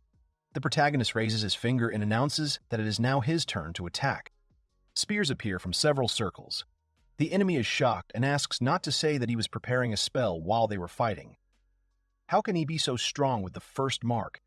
He asks if he thought that he bought time for his comrades for nothing. This is one of his most powerful spells of destruction magic. After it, there will be nothing left within a radius of 10 kilometers. The protagonist conjures a colossal atomic blade and asks the enemy if he can survive it, who, in shock, calls the guy crazy. Guy yells at his opponent to defend himself. Then he throws a spear straight at him, who tries to stop him, but fails, and an explosion occurs. The enemy stands with both hands outstretched and tense. The protagonist smiles and understands that he decided not to dodge the attack and that this is commendable. He begins to scream. The protagonist's rival shouts at him not to underestimate him, because now he will show him the full power of his transcendental magic. He strikes the atomic wedge, and an explosion occurs. He stands up and tries to catch his breath, telling Guy that he was saying his transcendental magic is superior to his spells. Guy says that since he's asking, he'll strike with full force, and he's prepared enough of those spells, surprising the enemy. He just dealt with 10% of the main character's strength. But what about 20? Will he reflect the attack? Now they will find out. The enemy hits him. Where did he get so much strength? It's impossible. After which the main character attacks him. The explosion created by the main character can be seen even from space in his friends. The dragon looked back in shock, surprised by this explosion. The dragon Iris is shocked by this blast wave and barely stays in the air, asking her friends to hold on tight. The girl asks if it was the guy who tried. The guy would not want to see his enemies. He does not know what is going on there because from such a far distance it is generally impossible to determine. The dragon looks at his friends and asks him about what might happen if they return. Guy is still fighting. Then maybe they can still help him with something. The girl says that she is all for it, but he sent them here because they are too weak. The guy says that if they fly there, they will die. But what if this explosion was not created by Guy? Suddenly, the dragon hears a voice saying that if Guy dies, she will be free. The dragon asks the girl who she is, and she reveals that she is the evil Iris. Her true feelings. She tells Iris that she is a proud black dragon and she can't believe that she joined the humans. The dragon smilingly tells her that Yuri and Reader love her. Then the evil Iris asks about Guy. Doesn't he force her to study? She doesn't like it. The dragon says that it is for her good. The evil one says that in any case, if Guy dies, then she will be free. So it's better for her to fly away, or she wants to study again. After which, the dragon begins to cry. Reader notices this and asks Iris what happened to her. She says that she doesn't want to study. Character appears out of thin air and announces with a smile that he has returned, after which Iris becomes very scared. The girl strokes Iris and asks her if she is really okay. She says that yes, but she is scared. Reuters asks Guy if he won, but he denies it with a satisfied grin and states that they won. He is asked about the recent explosion, whether he caused it. The protagonist gives a positive answer and explains that it was his atomic blade. The enemy simply started using soul destruction magic, so he decided to hit him as hard as he could to calm him down. But he overdid it a bit, and there was nothing left of him. And he didn't even hit him with full force. Everyone, in shock, asks the main character if he didn't hit with full force. Guy explains that transcendental magic takes mana from outside, just like strength. It's a pity that he didn't master it perfectly. Maybe then he would have had a chance, but he learned that there are people stronger in the Brotherhood. So he plans to continue their search for the Brotherhood. He tells his friends that he hopes for their help, and they tell him that they will help him. Iris happily flies and reports that no matter how strong their enemies are, as long as they are human, they will definitely not defeat Guy. The main character turns to her and tells her that he is also a human being, and she asks in surprise if this is true, since she always thought that he was some other creature. After this, the guy tells her that from today on, she will also be studying biology, and she, in shock, asks why he is doing this to her. The protagonist looks at Yuri and tells her that they need to report. The girl begins to cast a spell and is asked if this is communication magic, whether they will contact the king now and what they will tell him. The girl tells the king that it is Yuri. She apologizes to him for disturbing him and hopes that he is not busy. The king reports that everything is fine, asks if something happened. She says that nothing urgent. Suddenly, he understands something and asks in surprise what really happened to Guy when he made that strong explosion a few minutes ago, and whether they are now in Orton's kingdom. The protagonist is shocked to realize that the kingdom already knows about his destructive magic, and his intelligence is working very well. Reuters, however, says that the matter is actually different. They made too much noise. The protagonist reports that it is true. He never thought that they could cause such problems for the kingdom. But how did they find out so quickly where the explosion was? Had the Brotherhood already noticed it too? The main character wants to ask the king how they found out about this. The girl decides to try. Yuri turns to the king and apologizes again, asking if his intelligence service had confirmed this information. He denies it. Guy realizes this is something new. The king declares that the information didn't come from them. The request was submitted by the Secret Intelligence Service, Geography Department. All three are surprised by this. The king has a device that maps changes when significant landscape changes occur within the kingdom. And a couple of minutes ago, the device started working and marked a large area. The first thing he thought about was Guy, because no one else can make such a strong explosion. And since that explosion created a new gorge, geographers began to think that Guy had returned, since, according to them, he was the only one who always liked to make such large gorges. He did everything he could to keep his existence from being discovered and tried to stop them. But they didn't believe him and wouldn't let him go. Ultimately, he was forced to tell them all. But he managed to convince them that if it really was Guy, then he himself would have died because of such an explosion. Guy never even knew that there was such a device in the kingdom, and it had been there for at least 100 years. So it turns out they recorded his battles every time. It's pretty funny. Reuter can congratulate him on another gorge and suggests celebrating it. He asks Guy what he thinks. The protagonist reflects and admits that it was his magic, but no one must know of his existence, and in general, they should stop naming gorges after him. It infuriates him. Reiter laughs and says that if he keeps blowing things up like this, everyone will know for sure that he's alive. In any case, since the kingdom knows, then the Brotherhood even more so. Guy reports that they will sooner or later find them themselves. The girl tells the king she's realized something. Reiter thinks that since they destroyed their second shelter, it means they've already increased security elsewhere. But Guy has their secret documents. They were ready to tear them apart with their bare hands for them, so upon arrival, he will begin deciphering them. He wants to prepare for the next meeting with the Brotherhood as soon as possible. He also reports that they have almost arrived and thinks that the king will not mind if he occupies one of his laboratories. The guy tells Iris that their course is the Kingdom of Miles, and she agrees. When they flew into the kingdom on the dragon, many people noticed it. They made a lot of noise, but the king will take care of it, and now it's time to open this box. Then, the main character opens the box, and suddenly, something flies out of it. It's some kind of scroll. The protagonist asks Iris if she knows what it is, and she's in shock. She wonders if it's a magic circle. The main character looks at her seriously, and the girl asks if she guessed right. But the guy replies that she did guess right. It is a magic circle, but is embedded in an object. The girl sighs with relief. Some of its parts are missing, and some are mixed up. If something is done wrong during restoration, it will blow up everything here. The girl is shocked by this news. Yuri thoughtfully reports that the code is a magic circle. She will now try to take and compress the magic formula of this circle. But this requires a large amount of mana and a lot of calculations. But if it suddenly works out, then the circle will be deciphered and they will gain access to the information.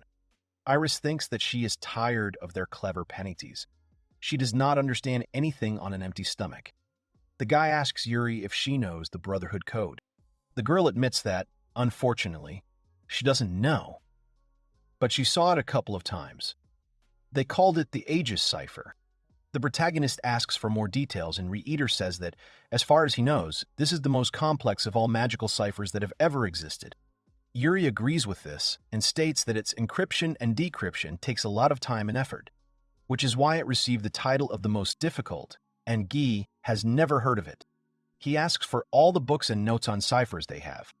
He wants to read them all and only then begin deciphering them. The girl is shocked that he intends to study all the cipher materials from the last 100 years. The girl says that since they only need to decipher it, then this one will do for them. She takes a book from the magical storage. It is called Brief Descriptions of the Aegis Cipher, Encryption, Decryption, and Compression of Information.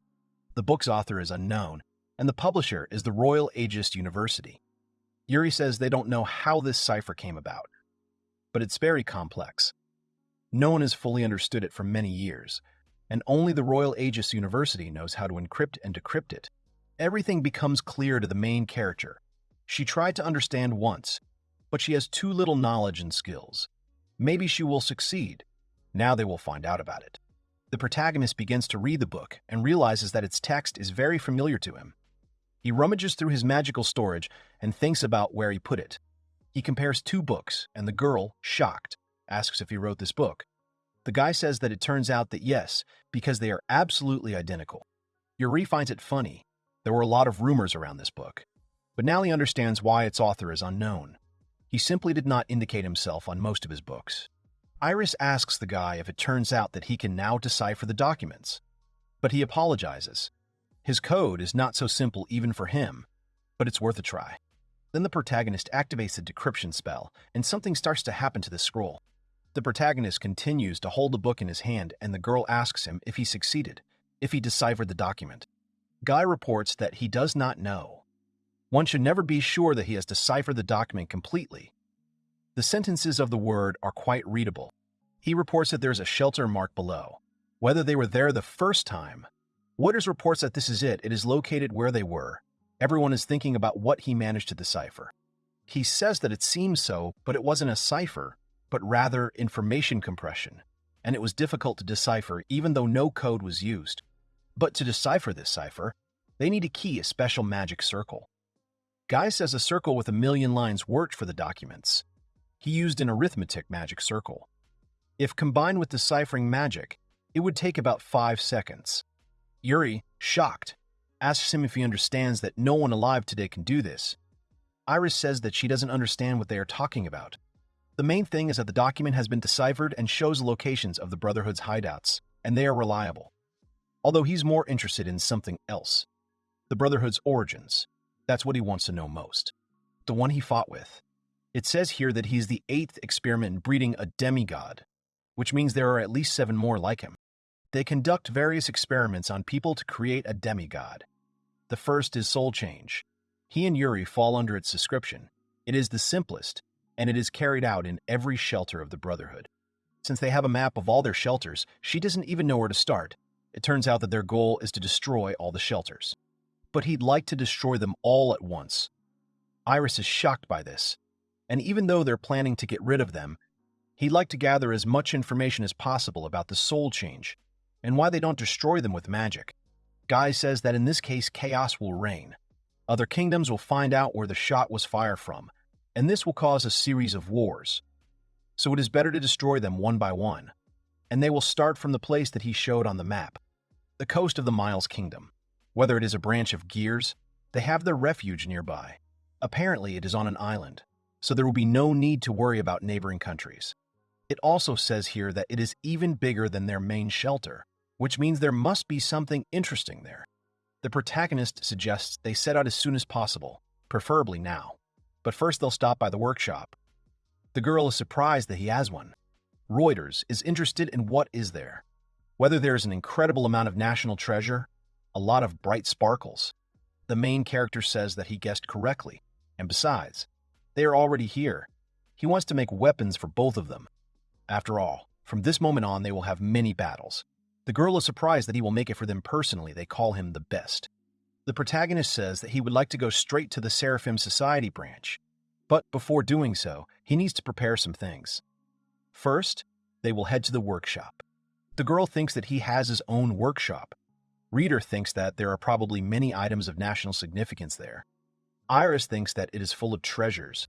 After Guy says he will create weapons for them, the girl says that this is great, because they will both become much stronger. Iris thinks that it's good that now it's Yuri and Reader's turn. It looks like she won't have to do anything for a while. The girl turns to Iris and tells her that everything is clear from her face.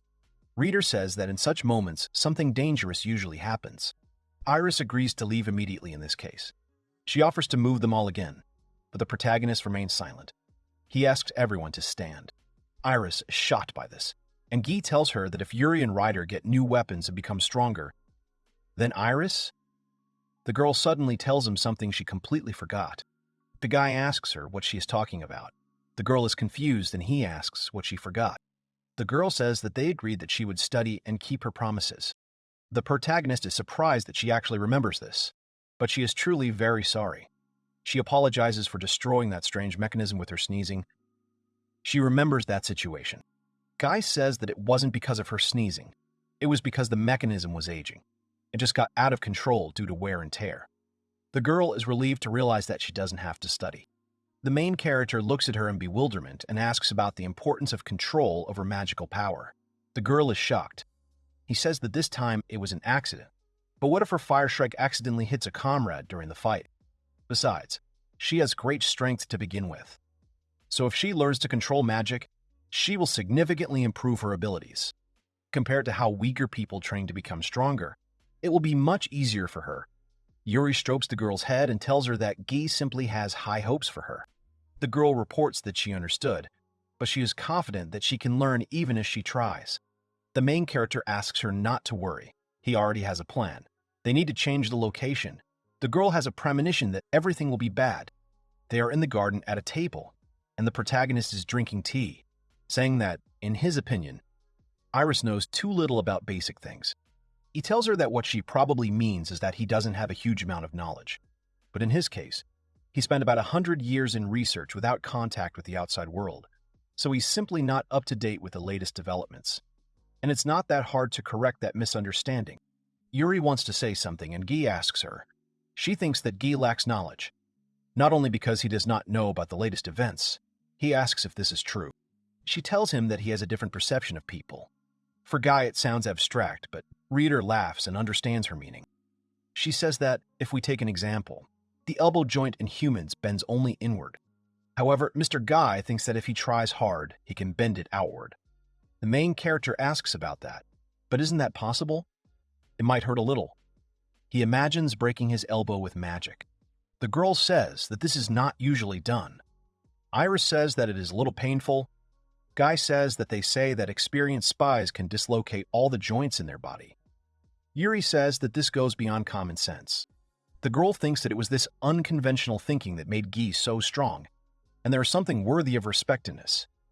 But now he himself is confused, whether he is criticized or praised in any case. He wants to say that Iris should study the basic knowledge better. Iris reports that she understood what he was getting at, and she thought the conversation had already gone in a different direction. Guy believes that we need to start with mathematics. Reuters reports that it would be more accurate to say with arithmetic.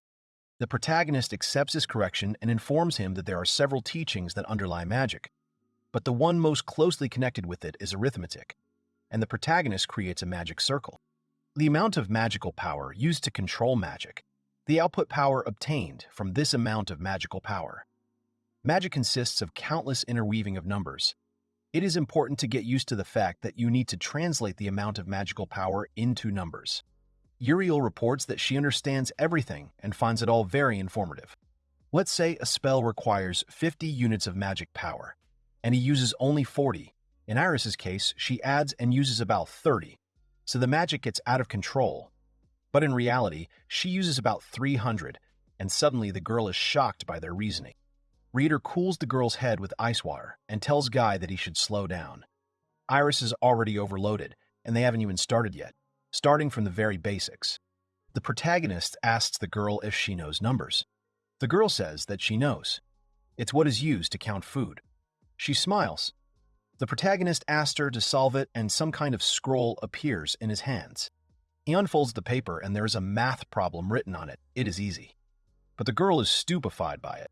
The girl examines the paper for a while and turns it over in her hands, then asks the main character what kind of cross it is, meaning a plus sign. The protagonist's face darkened at the girl's question, and Reiter began to laugh out loud, saying that it was definitely a cross. Yuri calmly explains to the girl that this is not a cross, but a plus sign, after which the girl happily understands everything and says that this is called addition. Reiter is surprised that she understands this. She proudly says that no dragon would know such a thing. The main character stands with an example on paper and asks her if she then understands what it means. The main character asks about the meaning of this problem. The girl starts thinking. She realizes that she needs to add 5 and 6. The girl gives the example of buns and asks how many there are together when there are 5 and 6 buns. The main character says that this is a correct comparison. He asks the girl what the final answer is, how many of these buns she will have in total. Iris starts thinking about the buns in her head, about how she will fold them, but suddenly in her thoughts she is in the form of a dragon eating them all. The girl suddenly declares that if you eat them all, there will be 0 buns left, which makes all 3 of them look gloomy. The protagonist angrily and smilingly asks not to eat them all he counts. The girl asks in surprise if they can't be eaten. Yuri explains that the question is how many buns there are before she eats them all. No one says such things in the answer to addition. The girl tearfully understands that she can't eat, but Yuri calmly says that after she does the calculations, she will be able to. Night had already fallen, but they were all sitting together at the table and the girl was still thinking about the example. She suddenly announces that she has understood everything. She starts writing something on paper. Then she shows that her answer is a lot. All 3 are in shock again. The main character realizes that she didn't have enough fingers to count correctly. The girl anxiously asks if this is wrong. Yuri informs her that the answer should be some kind of number. Yuri says that she has 5 buns and shows her fingers. Then she adds 6 more. 5 with her fingers and 1 with Reiter's finger. They ask her how many there will be in total. The girl looked at their hands for a moment and happily announced that there would be 11 in total, and everyone was happy about it. She thinks that she seems to have begun to understand mathematics a little. Yuri asks her if it becomes more fun when she understands. She hesitantly says that it probably does. Then the main character starts talking about multiplication. The next thing she has to learn is multiplication of numbers. Everyone turns to Guy in surprise and asks him why they suddenly switched to multiplication. The main character asks if it wouldn't be better to explain multiplication more clearly. Who would have thought that teaching a dragon arithmetic would be so difficult? He begins to cast a spell and announces that this may be one of the most difficult tasks in the history of magical education. Reader thinks that something has definitely snapped in the guy. Guy says that whether Iris learns magic will greatly affect the combat power of their team, but if she succeeds, it will be a huge leap. It's worth trying. Reader thinks with a smile that this is completely hopeless. He is not at all in the mood to listen to them. A huge writing board appears in front of the main character. The main character writes an example of multiplication of 5 by 5 in chalk and tells Iris that it is multiplication. The girl looks closely at the board and asks if it is 5 by 5, but the main character says that it is multiplication, 5 times 5. The main character asks the girl to imagine 5 apples on one tree. He asks her how many apples there will be if there are 5 such trees. Then the girl starts looking around and says that there are no trees with apples. The main character understands and takes something out of the magical storage. Even Yuri asks him what it is. The protagonist takes out apple seeds and plants them in the ground, and then he uses growth acceleration magic on these seeds. First, a small sprout appeared, which surprised everyone. Then a tree began to grow, and there were only 5 of them. The girl beamed when she saw the apple trees. Reiter, surprised, asked if growth acceleration wasn't a high-level control magic, requiring precise control of magical power. Yuri explained that it usually takes several weeks to use, but he had used it so quickly. The protagonist says that, yes, he simply perfected this magic, and they are surprised that it is so simple. The protagonist asks Iris if she knows the answer, and the girl says with a smile that she does. The answer is 25. Iris is very happy that she was praised when they told her that everything was right and she can do anything. The protagonist announces that now is the next example. He asks Iris if she can solve this one. He writes the example 7 multiplied by 4. The girl thinks about what it means to have 4 trees with 7 apples each. But there are only 5 apples there. The main character asks her to wait. He is casting some kind of spell. Then, he creates more apples on the trees and cuts down one of them. The girl stands in front of the trees. The main character asks her if this will work. How many apples are there? The girl turns around and with an apple in her mouth, indistinctly says that there are 27 of them. The guy asks her what she has in her mouth. She says it's an apple, but she needs to name the number of apples before she eats them. How many are there then? She thinks there were 27 of them, but she ate one of them, in which case there were 28 of them. Late at night, she sits and eats apples. The protagonist realized that teaching her arithmetic would not be easy. Reiter says there is no need to rush. If she masters magical control, she will become invincible and can develop the magic of automatic learning of mathematics. He reports that there is nothing they can do, and they will have to, as they planned, start by making weapons for Yuri and Reiter.